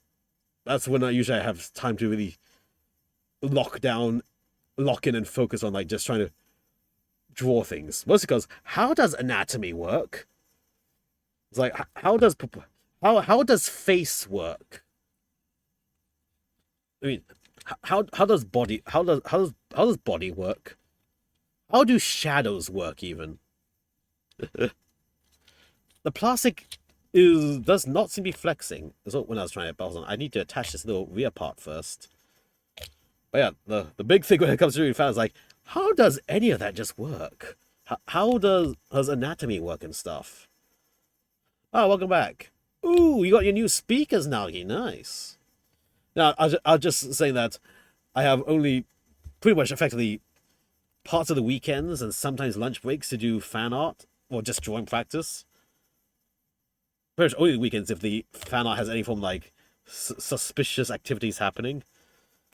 So it's like it's hard to practice every day with it. And then it comes down to how the fuck does anatomy work? Like, how does neck work? How do elbows work? How do actually no? This is actually a legit thing. How do knees work? Like I feel like I can get the legs to work okay, but how the fuck do knees work? Nah, come on. Yeah. There we go. Have to just really push it in to get there. Yeah, I was also looking at these. So to attach these side plates in first, but then these detail rivets were sticking out, blocking the plate from this top shelf from attaching in place. It's like, maybe you should have said to put the top plate in first. But anatomy, it's weird. How do we still work at 10 p.m.? They're getting double overtime. Maybe. Hopefully. Maybe. Probably. They're delivering the same time they're doing the DoorDash is at 10 p.m. I think, yeah, I saw a guy doing was it Food Panda or something, with like 2 whole bags of bubble teas, like 9 p.m. one day. It's like, wow, a bubble tea place was open at 9 p.m. for him to deliver from. And then he's delivering that somewhere. Like, at that time, it's like, wow, holy shit, okay then. Speakers a bit no free, some random sus sounds like play out loud. I proudly play the sus sounds out loud. Also in the bloody heat. Put you guys on blast for my fam to hear. Aha! Hi! Hi! Hi, Fiam! Hey! Pee pee poo poo! I like buttholes! Yeah. No, I don't. I just have no shame. Aha. There you go, my boy. Take that as you will. No, I don't. I just have no shame. Yeah! Nice. Hey, good timing. You're welcome. It is my duty to be the funny, sussy, shenanigan-y person. I'm glad to have ruined my first impression. Huzzah. But yeah. See, I use speakers as well. When I'm not streaming or I'm not in a what's the word? When I'm not streaming or I'm not like on voice comms with friends for the games, I run speakers just because it's too fucking hot to wear the headset. Especially in current temperatures right now. Like, oh my god, it's 32 Celsius to 34 Celsius daily recently. In between typhoon storms has been insane. Mom's just enough. Ooh. Sussy VTuber, you say? Interesting. Oh, wait. The VTuber joke. Your mom's single? Your mom's single? Red Super Chat. Hey, are you single? Just use shenanigans like that. There we go. Yeah, we have the lower Churchill body. I'm just using some cement to smooth out some of the standing spots I had here. Again, I don't care too much because this is, well, real military models. I'm going to have a lot of weathering to do on it. Well, I could do a lot of weathering to it, but basically any mistakes I have, I can just weather it in and it'll look like it's part of it, or just a little barrel damage and stuff. So it's Flipstar, I once used DJ headphones. Fan was very angry because could not hear anything. Oh, you had noise. Oh, yeah. I actually got to try out some active noise cancelling headphones once. I was like, holy shit. They literally actively noise cancel. Like, it's not marketing bullshit. It's like, oh, they literally cancel the noise outside. I couldn't hear anything with them on. I was like, that's cool. But if I wear these out in public, I want to be able to hear the traffic around me before I get isekai'd into another realm. It's like, cool, amazing technology. I honestly will not ever use this, though, because I need to hear what's happening around me. Even though I barely hear things about me when I have regular headsets on. But, yeah, that was my first time with noise cancelling headsets. Like, shit, active noise cancelling. That shit works. How expensive is it? But I think what are my current headsets? Mine's just a polar, just a regular, head cuff polar headset, and then I have a this HyperX microphone here. Ooh, I forgot that. That microphone is very sensitive. I might have just blown your ears out by doing that. Whoopsie, sorry. Yeah, I got a HyperX solo cast over here. Oh, hello Pixie. Hello Pixie keychain there. I need to find space for that to go up on my keychain wall. Which actually, speaking of mentioning, can the camera pan? Can it? Aha! Look, it's my VTuber keychain wall. Hey Nagi, look, it's your keychain here. Aha! You are watching me as well during all the things I do. And a bunch of other keychains. Hello. Oh, yeah. Okay, yeah. That's one of the resin statues I have to work on. That's also one of the resin statues I have in my backlog. And yes, there are tentacles for that one. That is going to be on a certain other platform whenever I get around to that, or YouTube. I might put it on. I've seen people get away with that on YouTube for artwork. But yeah. But I need to clear space for that to go somewhere. Twitch channel. You see nothing. Although I actually have this still do. I have this massive, this 1:6 scale Asuka resin statue to work on still. I've already done the putty seam filling for the hairpiece and stuff. Just that it's been put to the side as I work on the Warhammer things that came up. I was like, yeah. Ooh, that ass. Also, I forgot how do I hold this thing to paint it? Figure that out one way or another. So actually, I do have this Asuka resin statue to get through. Oh yeah, that's also why. Because she didn't come with a base, but the way the feet are, the statue cannot stand on its own. So I actually need to get a pretty substantially big oval base to then drill some pins and stick her feet down onto. So actually, that's why I also haven't finished this yet, because I need to get a base for her. She can't stand up on her own. Base sold separately. Get some jars, you say? Do I... Aha! Wait! Oh, this is the return of the nub jar, which actually... Another thing I used to do in my early streams, which I stopped doing as much. I have the nub jar.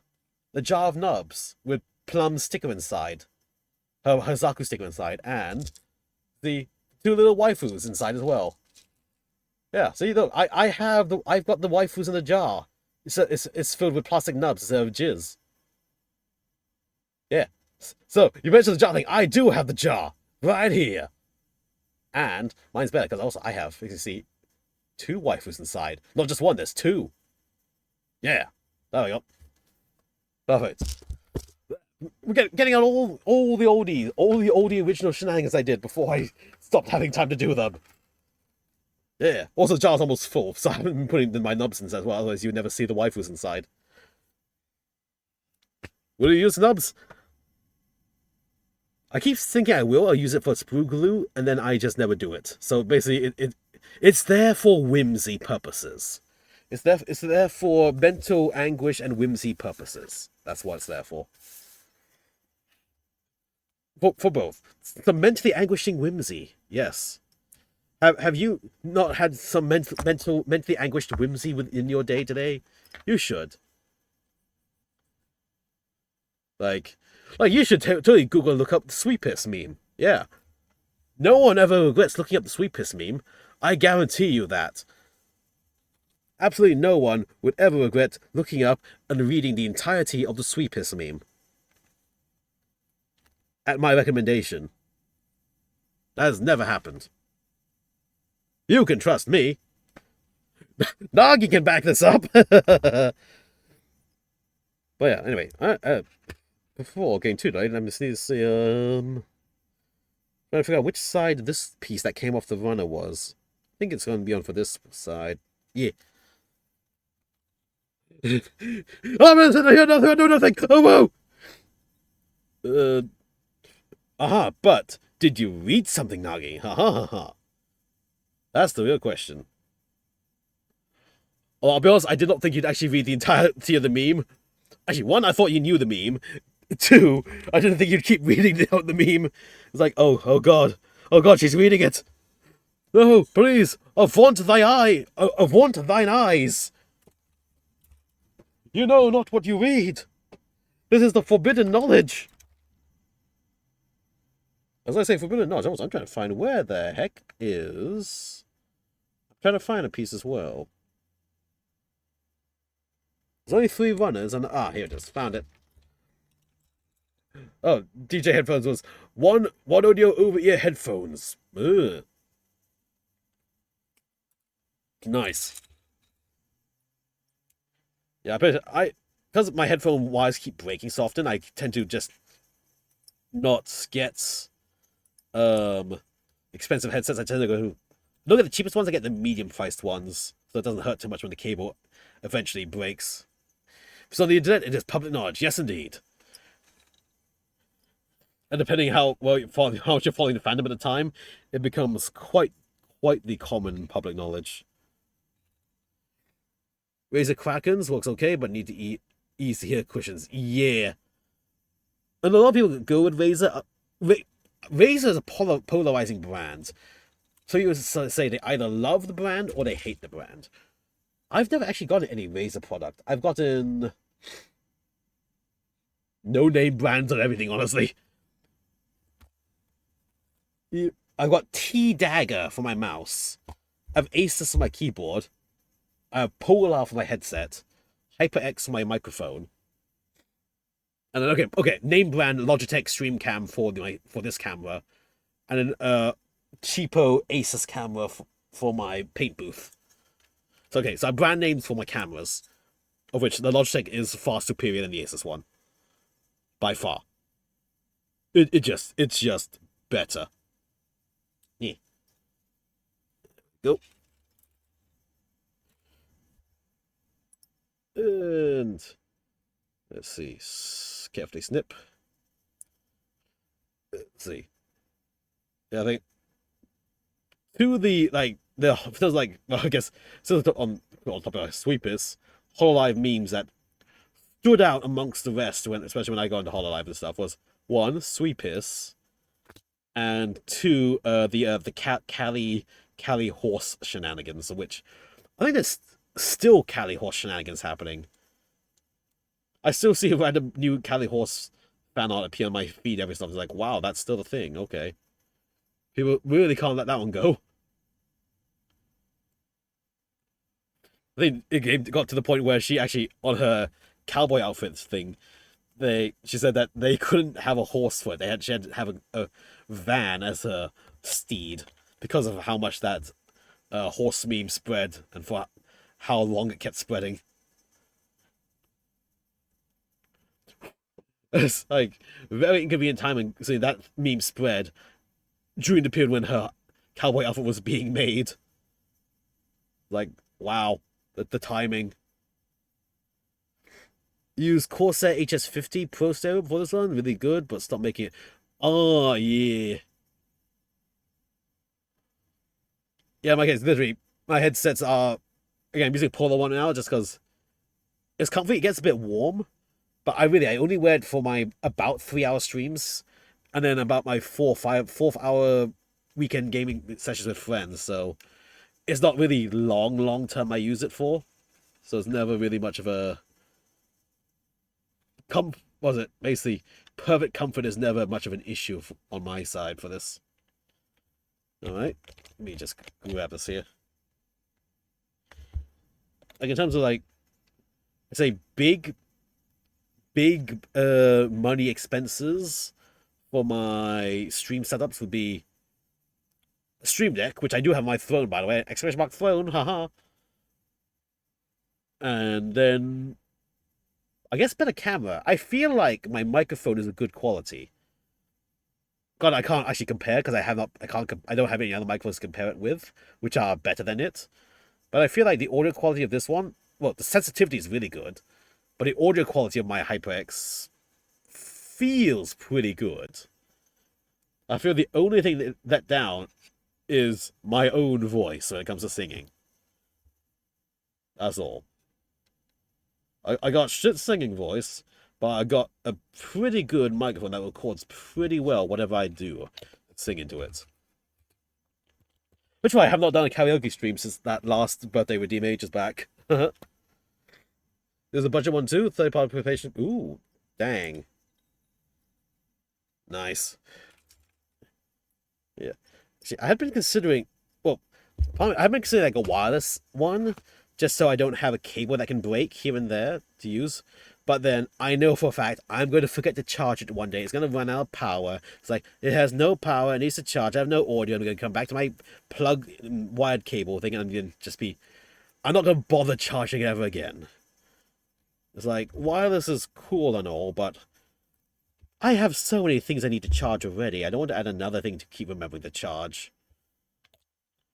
And of course, it's going to always run out of power at the point when I'm going to be really busy or not most inconvenient time for it to run out of power. It's like, like, I'd rather deal with a cable getting tangled around things than be paranoid of, oh my god, it's going to run out of power, it's going to run out of power. Oh crap, it's out of power now. Shit, need to recharge it. Like, yes, actually, ironically, since I got my new phone, a few years ago, the S23, which does not have an audio jack, it can only do wired Bluetooth earphones. Actually, I rarely use it to listen to music anymore, just because I can't be asked to charge the earphones, or like they're charged, but it's like, oh, I only have so much battery on these earphones. I need to save that battery for when I really, really do need to use or listen to something. So I ended up using my phone a lot less, not listening to music on my phone anymore. I use it more to catch people's streams when I'm still on my way home instead. It has a USB-C, but then you have to have an adapter. I mean, that's another adapter you have to carry around, which can also get damaged as well. It's like, and also if you have an adapter plugged into that, then you can't charge your phone from the external battery. Unless you have a dock, then you have to carry a dock around as well. It's like, how many fucking things? Black and Money! I could plug in some wired headphones into my phone while having a charge from a battery and not have to worry about any of this shit. This is now Boomer Coleman complaining about the newfangled technologies that the youngins are into. And big Bluetooth. Yeah, big Bluetooth wants you to buy their Bluetooth headsets now, yeah. I'm going to blame a big Bluetooth when it was actually iPhone that caused, or Apple that started it. Every other company made fun of Apple for doing it. The next generation, every other company got rid of the headphone jack after that. It's like, you fucking pieces of shit, I'm going to fucking... Start using with barely sound. Yep, exactly. It's like, even budget phones aren't including the jack. It's like, if you're buying a budget phone, you're on a budget. Why are you going to pay for expensive Bluetooth headset earphones to go with your damn phone? That's tech. That's tech. Not tech, bro. What's the opposite of tech, bro? Enterprise Coleman complaining about unneeded changes that break compatibility and sustainability and just general reliability of your devices. Like, this is not early adopter Coleman. This is Enterprise Coleman, where we need that shit to work, and we need it to work all the time, and pretty much rock and stone our way through everything. Yeah. Blech. Did you get a Bluetooth headphone? But better use it. Yeah, exactly. Yeah, like literally, I only use my Bluetooth headphone now if I'm trying to catch someone's stream and I'm not home yet, effectively. And at least to pop in and say hi and maybe listen to a little bit of the stream here and there. Otherwise, like, I might need the power later for something, so I rarely use it. It's like, save the power. Save it. Save it all. But yeah, that's that is my TED talk on IT shenanigans. Also, now I'm trying to see, there was a part 25 attaches somewhere here, apparently. But I can't quite see how they make it fit. Oh, no, here it is. There's a little hole. So there's one little lamp I need to attach. Where is part 25? Oh my god, there's this tiny little headlamp here. Lord be with me. Oh, okay. There we go. Very carefully. Yeah. Also, for like Bluetooth headsets were really wild, varying quality as well. It's like you're paying a lot for a thing that might have shit quality. It's like yeah. So you had to get really expensive things, pretty expensive headphones just to even get decent quality to listen to without being tinny or anything.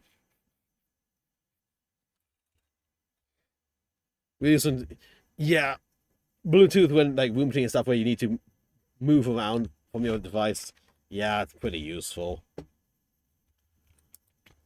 Yeah, but then usually in case like you're room cleaning at home, you know it's a finite time, and then also you're home, you can just easily plug it back in and then easy plug it in and charging it. Is like you're not worried about your external battery running out of power or needing it later and stuff. Okay, tweezers. Get that little headlamp in there. Nice. Boop. Oh, we got one little headlamp attached. Nice, there we go. Yeah, so yeah. What else do I have to attach to this? I'm looking carefully. There's a bunch of tiny shits to deal with still. 51729. Okay. 51729.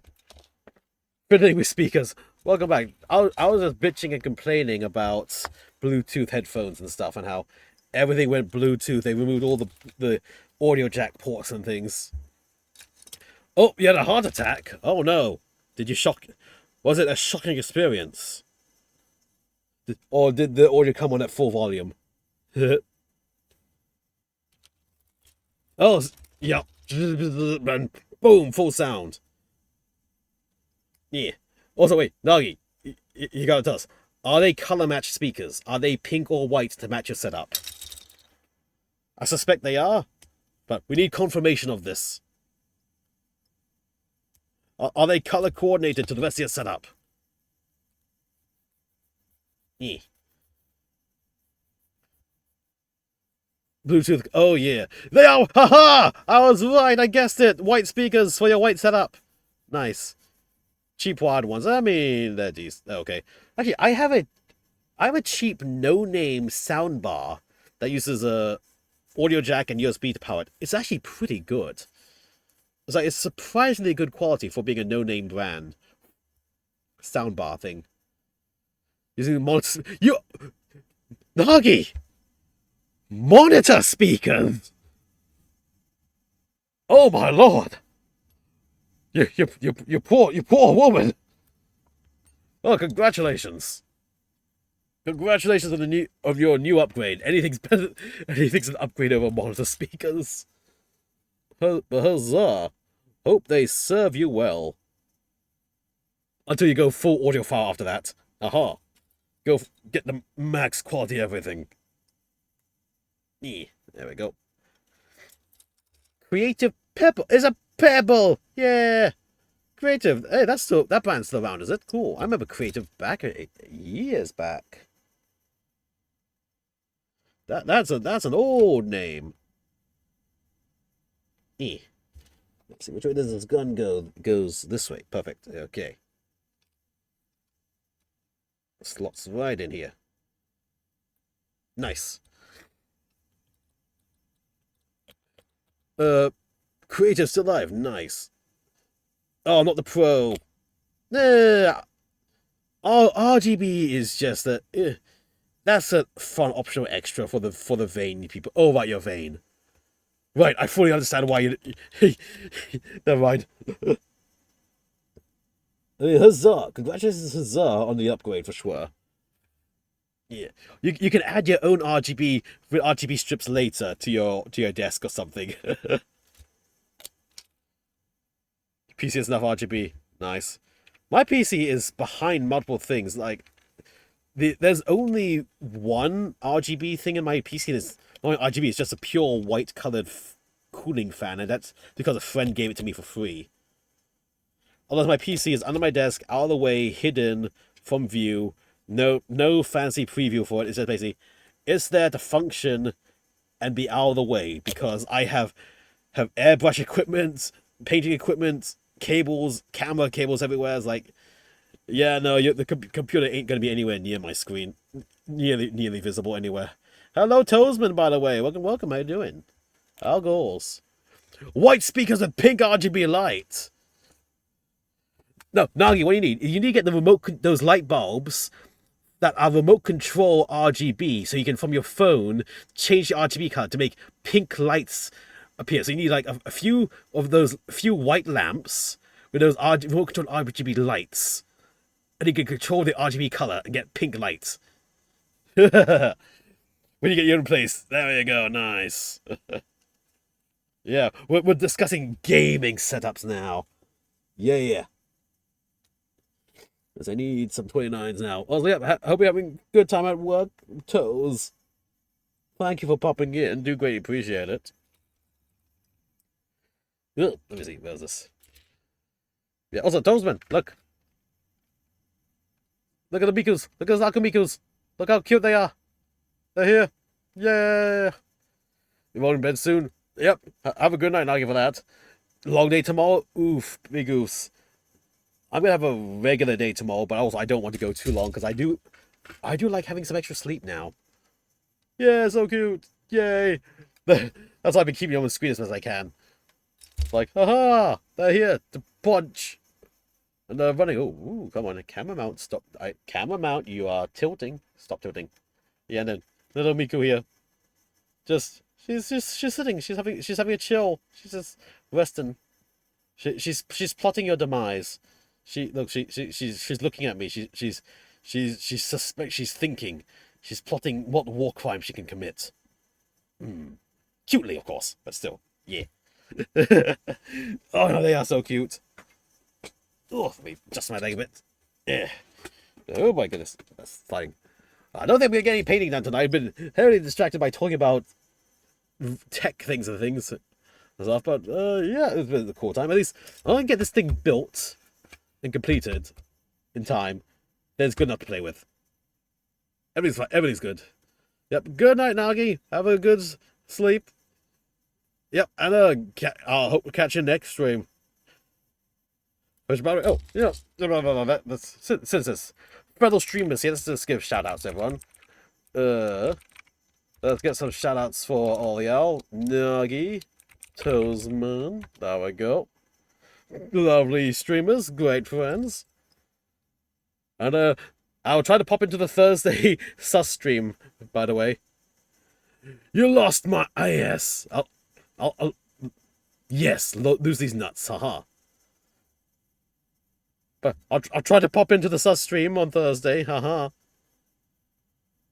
Although, you have me on speaker. Well, I'm gonna have you on my phone at Warhammer, most likely, for spots I peek in to see what's going on.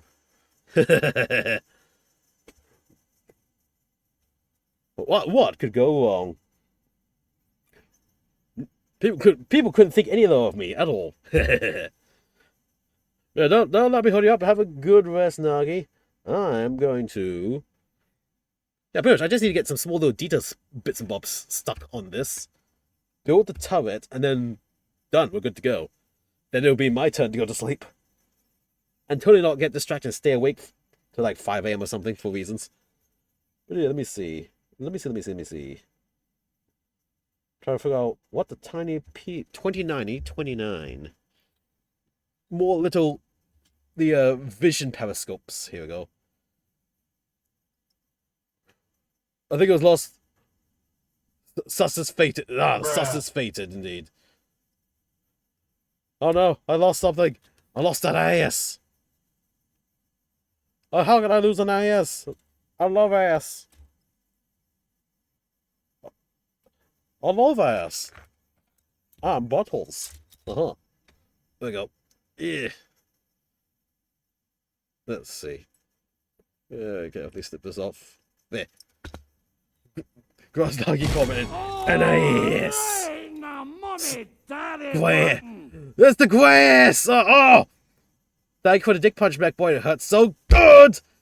The grass! These extra... Ah, yes, the grass. Oh my god. Grass Nagi. Hold on, I need to add another note to the fan art list. Hold on, Nagi. Wait a second. Wait. Grass Nagi. Hold on. Hold on. My bit spoiler for another fan art I have for you now. 1 second. Just need Grass Nagi ass. There we go. There we go. Perfect. Okay, there we go. Okay, time to go. Google. How do I draw a butt? How does ass work? How does ass curve work? Thank you for your prayers. Taskalunagi, thank you. Thank you for your ass. Come on, stay in there. Yeah, come on, get in there. Although, can I go even further beyond with this idea? Bruh. Read the earlier ping? Hold on. I saw many pings. What was that? Where was my earlier ping? Nagi did not show ass. Wait, what? Oh, wait. Nagi didn't show, you're saying? Oh, shit. I get... Okay, I actually... Okay. Mind understands what happened. I literally forgot the ass.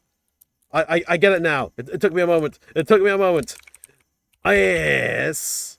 Nagi. The grass Nagi. There we go. Okay, there we go. Super Minimum. What did the last one say? Oh, munition making. Whoopsie. There we go. Fuck. Okay, I got it now. It's 11 p.m. I'm tired. And now my mind was thinking about... I forgot what I was thinking about. Things. There we go. Thank you. Sorry, doggy. Oh, I missed the ass. Yes, I saw the ass part. So I like butts, I like buttholes, and I like ass, and I like assholes. So, you know, when you said ass, my mind went only to ass. It wasn't extrapolating beyond that. But the extrapolation has been done. I see it fully now. I understand. Oh, I smacked the camera again with the runner this time. So I'm trying to find the other 29. Because these are tiny pieces, which are hard to see. Like, holy shit. Too late to go back now. Thinking of ass. Do I have anything ass related? I have anything. Oh, ass. There's ass. Ass. There, ass. There's ass related. Conveniently censored by the brand name there, but there is ass. That is outright ass out. Yeah, there you go. There's ass here. Yeah. You'd be actually okay. Fun fact about resin kits: there's very little ass in resin statues, as I've found. Well, there'll be the ass, but not the asshole. Even though in poses where you'd expect to see the asshole, and actually that is very disappointing. So when I try to get a resin figure, I actually have to really search. Does this figure with its ass out have the asshole visible or not? That is very important research you need to make if I'm going to spend a lot of money on one of those figures to build and paint. Because trying to sculpt that in later is insanely hard. Coleman gel. Yeah, there we go. Some ass. Too late to go back now, indeed. Yep. Good night. Go, Nagi. Go. Just go, Nagi. Go before more ass comes up. or less AS. I heard like AS. So that I'm also weird in terms of AS wise. Did I just am I missing a piece? No, that was 29 cut out, right? Yes, that was 29. That was 29. Was there 329 pieces here? No, there's 25. Oh snap! Oh snap! Wait a second. No, wait. No, not wait a second. That is the correct thing I used. Oh, interesting. I mean, what's stopping you from painting an X on the IS? I mean, just the molding wise. It's like the molding wise of the ass and the figures is just like just one long narrow crack. There's no like indent part for where the ass would be, so it's harder than just sticking an X on the ass. The anatomy isn't made for the asshole to exist. And after like seeing how it is, like I can't unseal it. Some figures like, oh shit, that would be major resculpting if I went that far.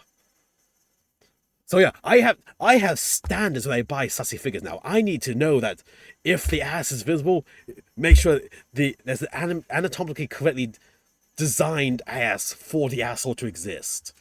Yes. Welcome to my ass TED Talk. Yeah. That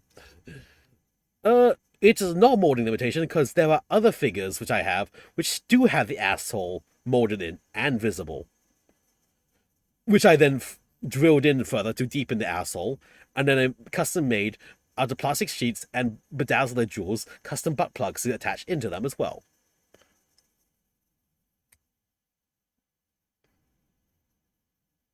Let's just say, I went the whole way. Yes.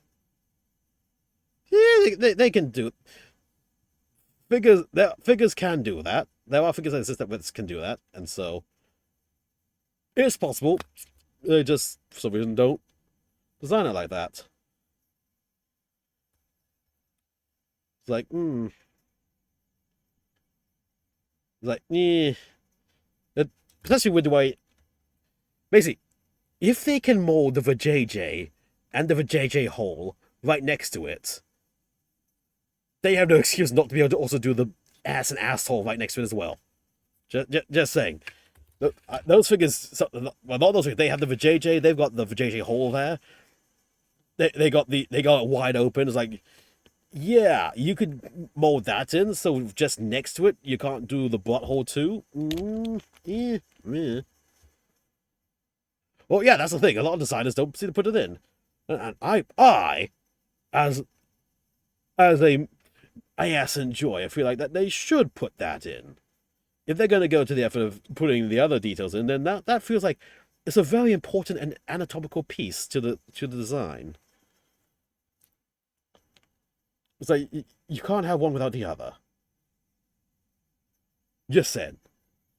But 3D printed that, but it's already molded in like that. It would need to be carved out and reputtied back in again, and have to then resand the tangent of the butt cheeks to match the new carving out as well. It's like it's something I would do if I had to, if I really like the figure, but at the same time, it's like, that is a lot of work and effort spent to fix that. It's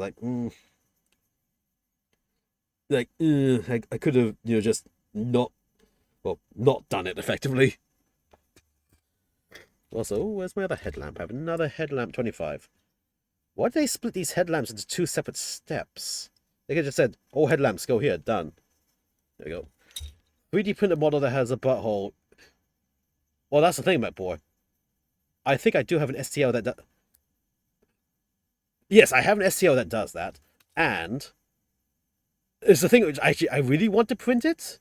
It's a pen holder, but it's an anime lady with her legs in the air, and the pens go into the vajayjay and the butthole. But I have nowhere to put that on my desk while keeping it hidden from my build cameras. There is no. I was like, shit. There's nowhere really I can hide that. But that exists, and I have the STL for it. And I'd love to fucking print one of those. It'd be funny as heck. But I have nowhere to put it safely. Like, we may be talking about it right now, but I really literally could not show that on stream in any way, have it randomly appear on stream. So now hold on, I need my tweezers. Where do my tweezers go? Shit, where do my tweezers go? Here they are. You'll be surprised what STL files you can find for that. That certainly do exist.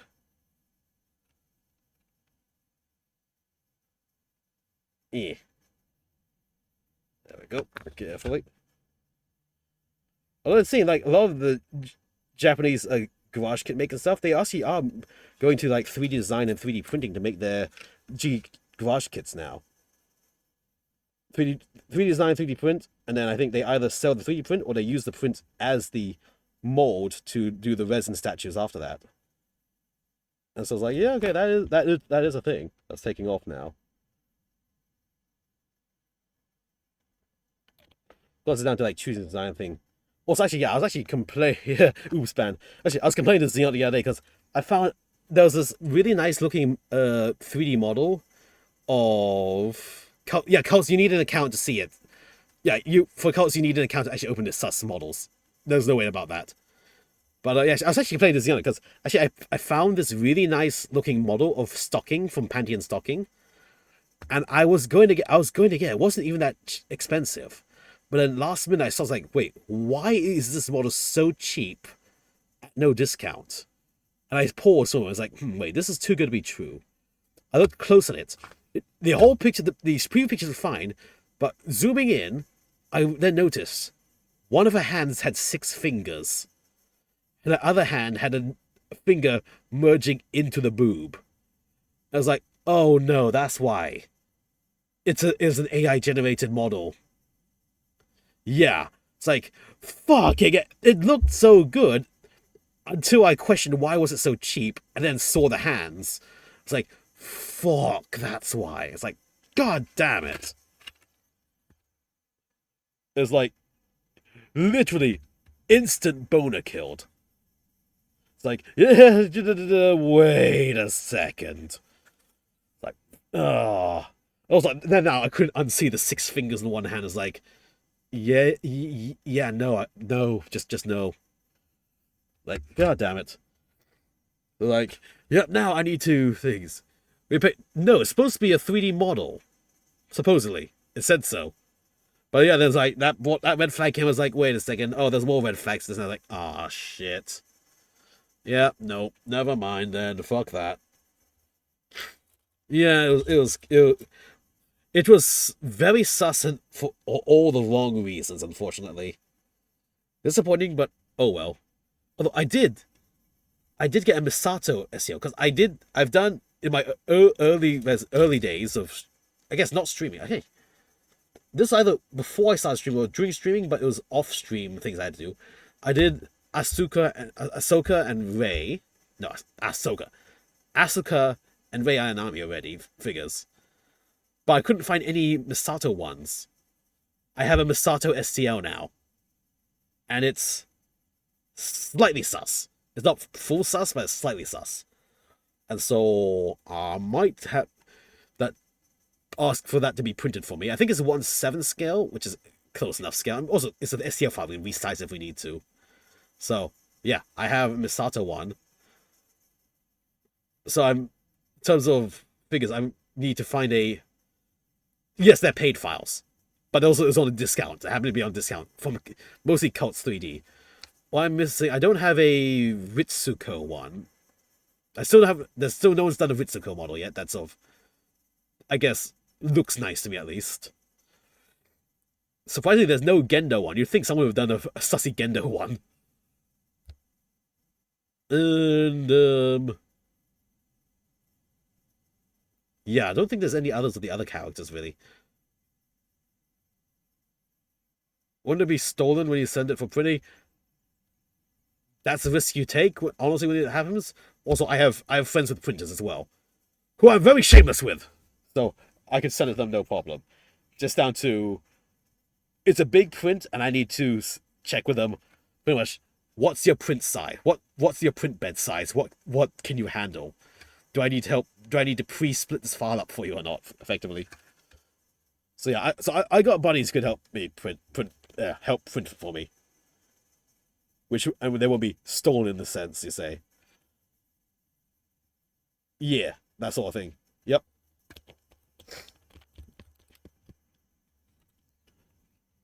So yeah, just down to I think we'll have to decide whether such a figure would be resin or FDM printed. Because I think at 1/6 scale figures, FDM printing could work for it, honestly, but it would have to be a very slow FDM print to not have bajillion print lines to fix. Resin, I know, would be better, but also it would be very heavy, and then you have to deal with making sure the model isn't so heavy it falls off the damn print bed platform. So yeah, also then resin itself have to sand resin and stuff. It's like, ugh, sanding resin. Ugh. Cringe. Yeah, everything's more because although I do have listen, my buddy he did help me. This is an FDM printed Rhino, which is you can see it's partially primed just because I'm still trying to clear out some of the print lines. As you can see here, I primed it and I've been sending the primer away to reflatten where the print lines were the surface edges. I think for Rhino though, it turned out pretty good, honestly. Honestly I haven't continued with this Rhino just because I haven't needed to use the Rhino yet in game. Between the whole first Primaris and Firstborn bullshit shenanigans and units getting legended, it's like, I'm gonna use this Rhino. Oh, they legended that unit now. I don't need the Rhino anymore. And then it's like, oh, I use it for my Death Watch. Oh, now Death Watch are literally in 2 weeks' time getting replaced with Primaris versions.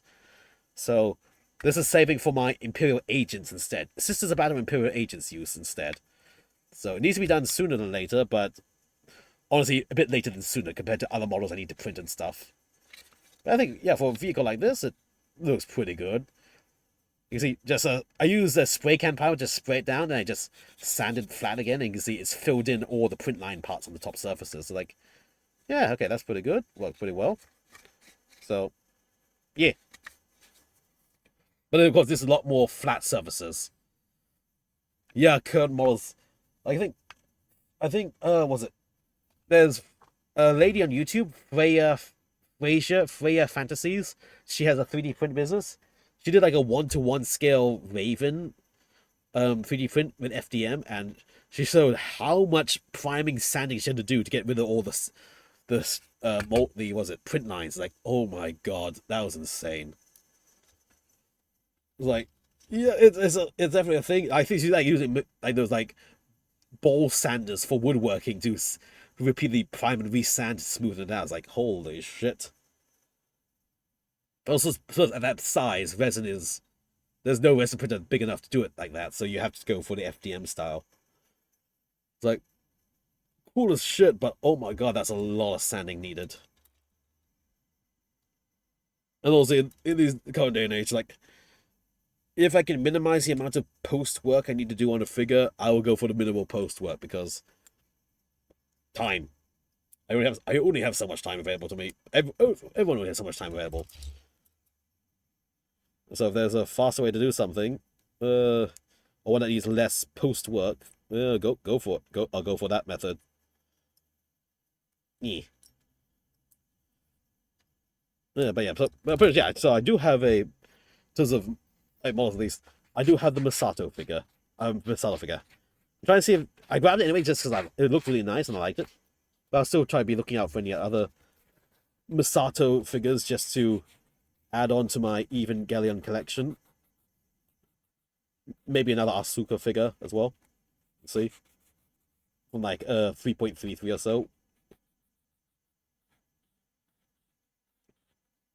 And actually also, I want to get a Taimanin figure.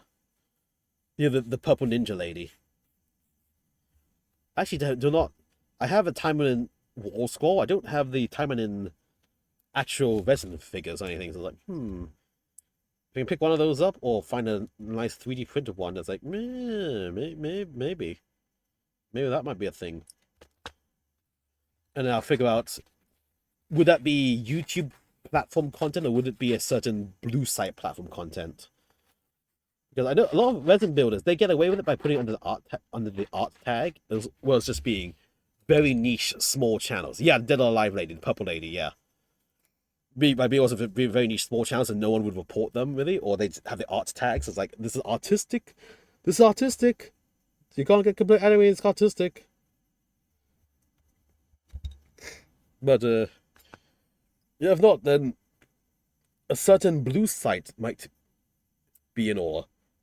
I already have an account on one of the blue sites. I need to make one on the other blue site, and then I have to figure out which one is better. Because I see there's some people I follow. Some are on one blue site, others on the other blue site, and I don't see how they made their choice of which blue site to use. Also, thank you for the stretch and the hydrate. Hydrate your best, virtually. Oh, hydrate. Sintering laser, blah blah. Yeah, it's like they do the powder and then they use a laser to sinter it and then they do another layer of powder. Yeah, I've seen that. That looks cool. I think that's like the metal one as well. Yeah, that's cool. I think one issue with those is because of the way the lasering works, it can be pretty brittle.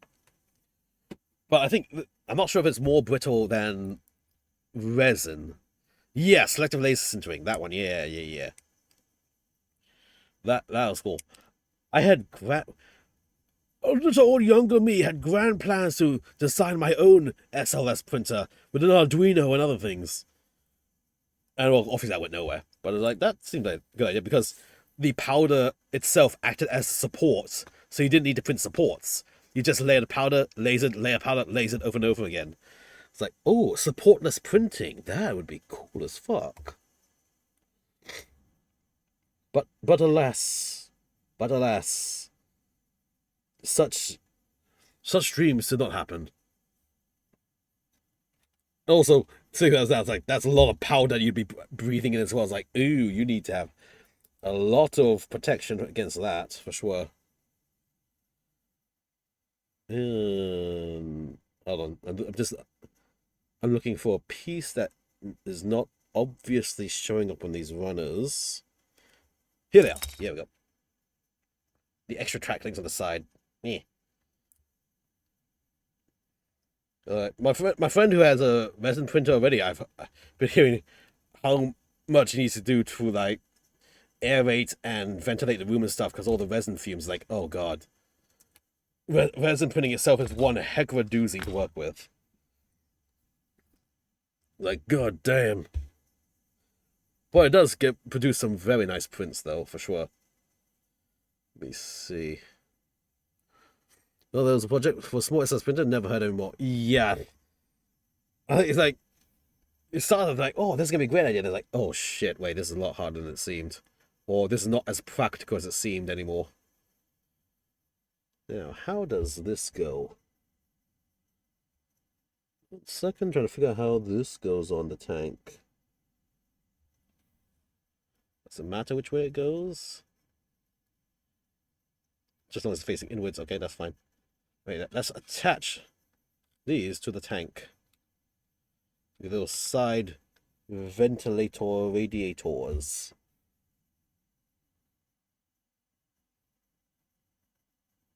Yeah, okay, goes there. Boop, off. Yeah, you have a room, you have to have a print hood and everything. It's like, first they're like, oh, resin printer is so good. That when you think about it, it's like, they have so much detail stuff. Yeah, especially all the advertising around it and stuff. When you look into like at the practically using it and stuff, it's like, oh shit. So like when you do lacquer painting like I do with the airbrush, it's like, oh crap, I need to have my ventilator, her booth, I need to have my respirator on and stuff. It's like, no, you need a fucking hazmat suit for resin printers. Like, oh shoot. Now that's a doozy and a half, ain't it? But you can't complain with the results they give. Like, they get great results for sure. Wait, hold on. Did this just go? Did I just put this on the wrong way? No. I put it on the correct way. Yeah, okay, no. It's just alignment. Okay, YOLO. Blah, blah, blah, blah, blah. Stick. Stick. Whoever's the table the printer was on has become sticky. Yep. Just some casual sticky resin. What could go wrong? You can have some resin as a treat. Just some. As per what Jar Jar Binks once said in the movie, "Ew, sticky poo." Yeah. It's like I'd wanted to get my own resin printer. I don't have space for any form of printer right now, but I was like, knowing what it takes, like I'm probably not going to. I have hard enough time just ventilating with my lack of painting, and with some paint projects being delayed just because the weather's not as good as I'd like it to be. But having to then align that with a resin printer as well, in apartments the size of apartments are right now, it's like, yeah, that it's just not feasible. Pour some waste resin into a garden patch and no grass has grown on the spot. Yeah, I think that, yeah, That's the thing. Like, I might look into, like, a very small FDM one, honestly. Maybe for small projects here and there. But I ain't gonna go for a resin one anytime soon. Wait, why does this not fit in? Why do you not fit in? Okay, now you fit in. There we go. That's weird. Blue. Cement, I mean... Like, here's for small... I think there was a... Bamboo A1 Mini or something. It's like a very small print bed printer. It's like had just a line and oh shit, hello. Hello Raiders. It was like I think it's the Bamboo A1 Mini, that's what it's called. Hello, Quill. Welcome. Holy shit. This is a rare sight from you. Holy shit, welcome everybody. Let's give you a shout out. Shout out. DM Quill, how are you doing, mate? Well, welcome everybody. You are arting. Of course you are arting. Welcome everybody. Thank you for coming. I'm I'm Coleman, the Plamo VTuber. I Plamo a VTube. I do model kits, sussy kits, resin kits, Warhammer minis, bolt action right now, Star Wars and everything. But yeah, if you like building model kits, building and painting and stuff, you've come to the right place. Hi, Wacky Waluigi. Welcome. Good evening to everyone. Yeah, welcome. We're talking about 3D printing.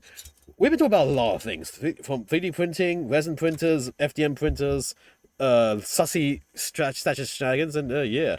And also look at these Mikus. Look at this Miku set I got.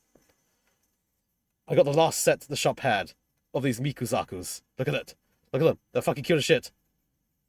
They now will watch over me at all times. Haha. Yeah, how are you? Yeah, how goes stream? Stream goes good. We've been discussing tech and stuff, and prints and figures and sussy figures and stuff.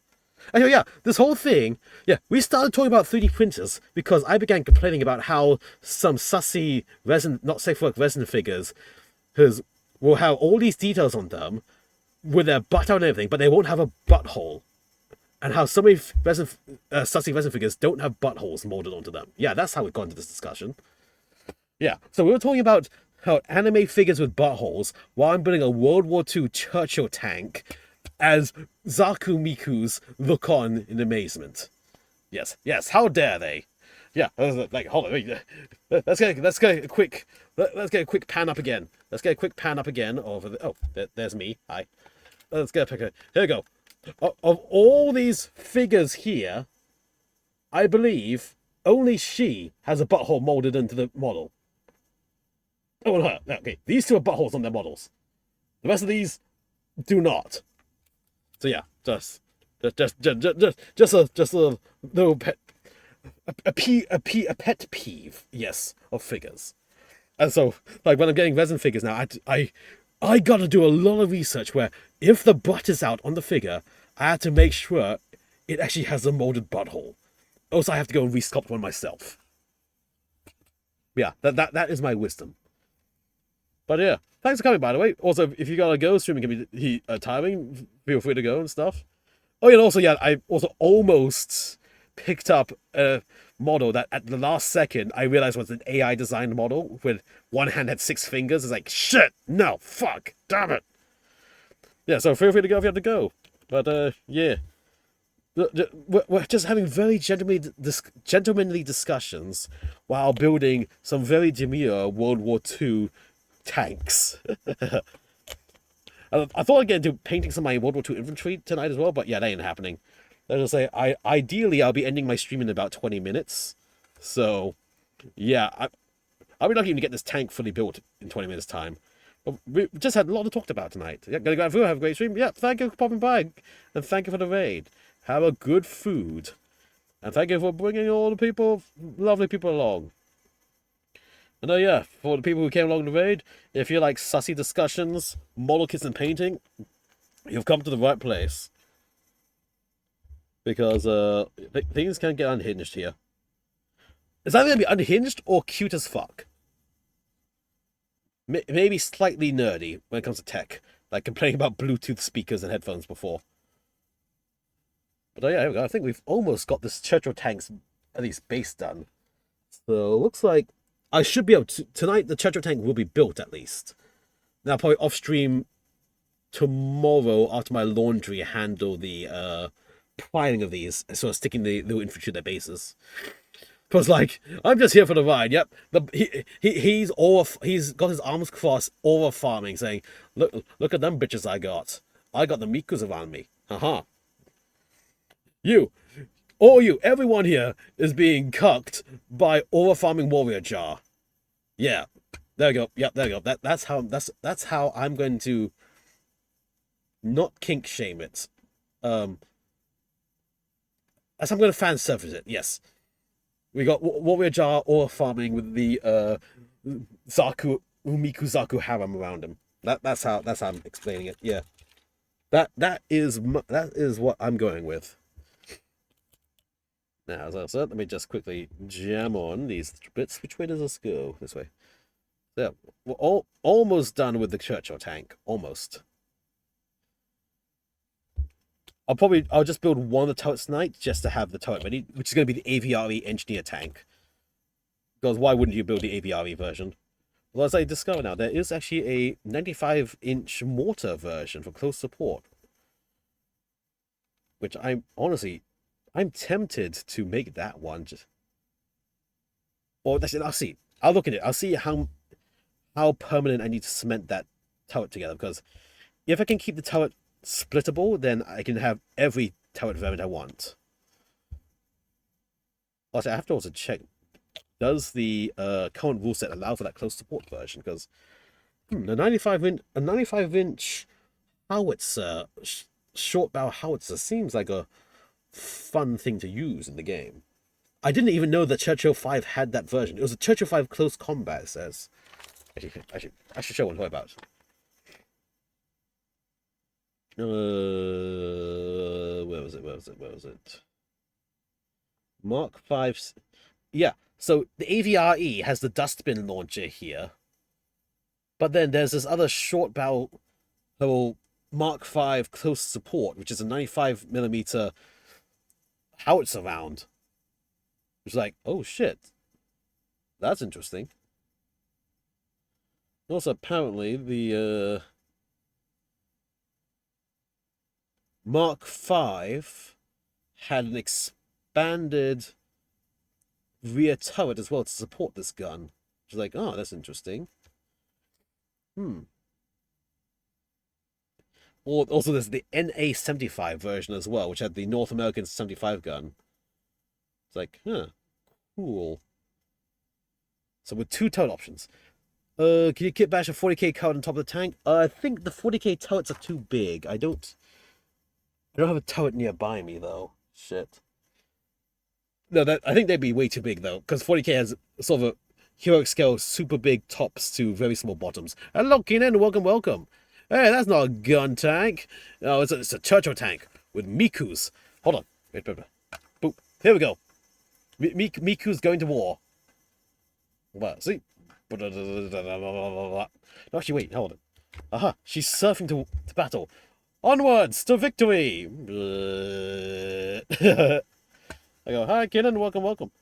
Yeah, doing some historical tank building tonight, between talking about sussy figures and otherwise. But yeah, just try to quickly finish off the tank at least, with all the tiny details it has. Apparently, yeah, the Mark V had an extra bit to the turret I didn't know even existed. It's like, oh shit. So prototype Mark V close support. So the Mark V close support had a welded turret and a rifted turret option, which is interesting. Huh. How cool. But like I said, I've taken that for work. Nice. Thank you for the luck. We appreciate it, by the way. Again, all luck is appreciated. Well, actual chance appreciated, luck is appreciated. Any little bit helps with your stream numbers and stuff. You know, maybe one day might grow super big. Probably not, but you know, we can always hope. But yeah, they here to have fun and build model kits. And talk about the lack of buttholes on anime figures that would obviously show their butthole in the poses they were in. So yeah. Okay, yeah. Like if the figure is posed in such a way where they can mold and show the vajayjay spread open wide, then the butthole right next to it should also be easily moldable, not just a sudden straight into butt crack and then you don't see anything else beyond that. Like, if you're gonna give that much detail, I want to see all that detail. I'm paying enough money for it. So yeah, so remember, chat, when you're buying your sussy figures, if the butt's on display, make sure you can see its butthole for maximum value for your money. Yes, there we go. Yeah, that is my wisdom to the world. That is my legacy and what I shall be remembered for. Warning people to check for the buttholes. And how does this go? Oh, okay, so clips in there. Okay, there you go. Gotta go. Yep, have a good night, Mech Boy. Thanks for coming. I will be finishing soon. I'll be finishing within 10 minutes, I'd say. Well, I'm going to say I'll finish in 10 minutes. Maybe I should finish in... No, because ad break will start... Because of the time it's... No. I'm going to finish in 5 minutes, actually. So I can send the raid out before the ad break hits. Oh, it's kind of awkward when ad break hits as we're trying to raid out. I was like, damn it. So let's just very quickly glue on a few more pieces, and then I will call it a night. There we go. And I'll finish the rest of this off stream. Boom. Like whatever this little rack mount thing is for. So let's see. Can I at least finish the body?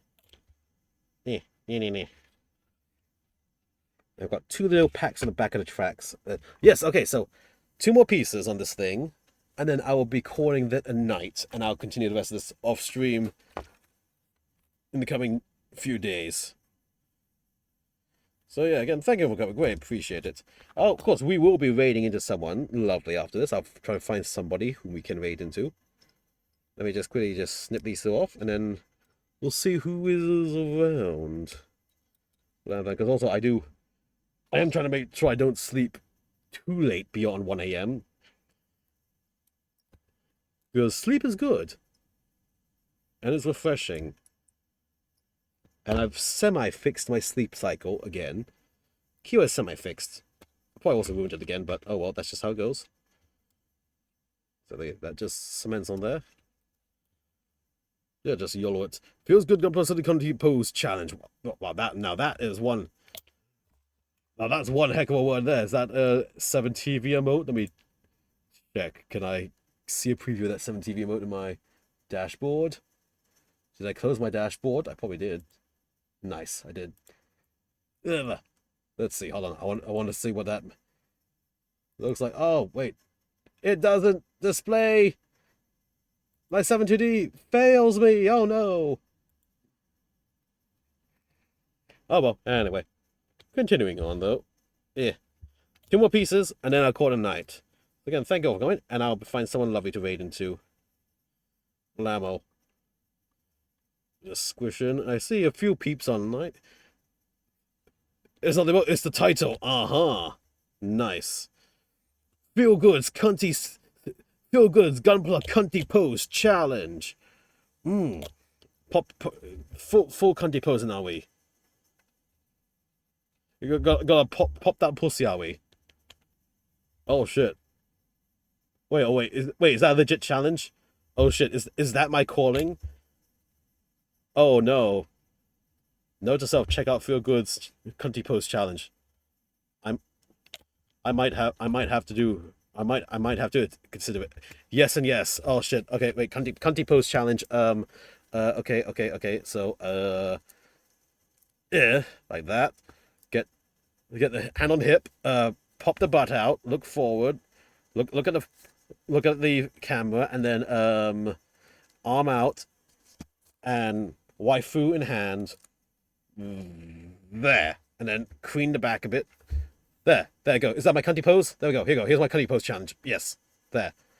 Am I winning? Do I win? Screenshot. There we go. Okay. He's on Instagram. Oh, okay. Instagram. Right. I barely use Instagram. If I have it, I'll check out Instagram when I can. There we go. I'll take a peek there. Whoop, there we go. Think you might right. Nice. Yeah. Okay. Let me just put this aside. So okay. Note to self. Check Feel Good's Instagram, which means remember what my Instagram login was. Let's see. But yeah, with that though, I think I will have to call this a night. So who is live right now who I can raid into? Let's see. Whom is there who is comfy and I can safely send everybody to? Whichever. Oh! There's someone back from holiday. Let's go. Let's go. Slash raid. Yes, we're going to Suyo. Suyo's back. Anyways, yeah, thank you for coming. Great, appreciate it. As always, I stream every Tuesday about 10 p.m. Japan Standard Time for about 3 hours here or there. And yeah, you can catch me on my socials here. I have a Discord here. And yeah, thank you for coming. And yeah. So with that, let's get a raid message. Raid message will be the community has come trundling by to say hi. And then we can add some emotes. You can change the emotes to whatever you like at the end. Let me just jam these emotes in. Bup. There. I don't want to cheer. I want to hit enter. There you go. Here's the raid message. Feel free to copy it and, replace emotes with any y'all may have. Yeah, there you go. Coming. Great. Appreciate it. Catch you next Tuesday. You can catch me on my socials. And until next time, let's get Mikuzaku. Until next time, away we go! No!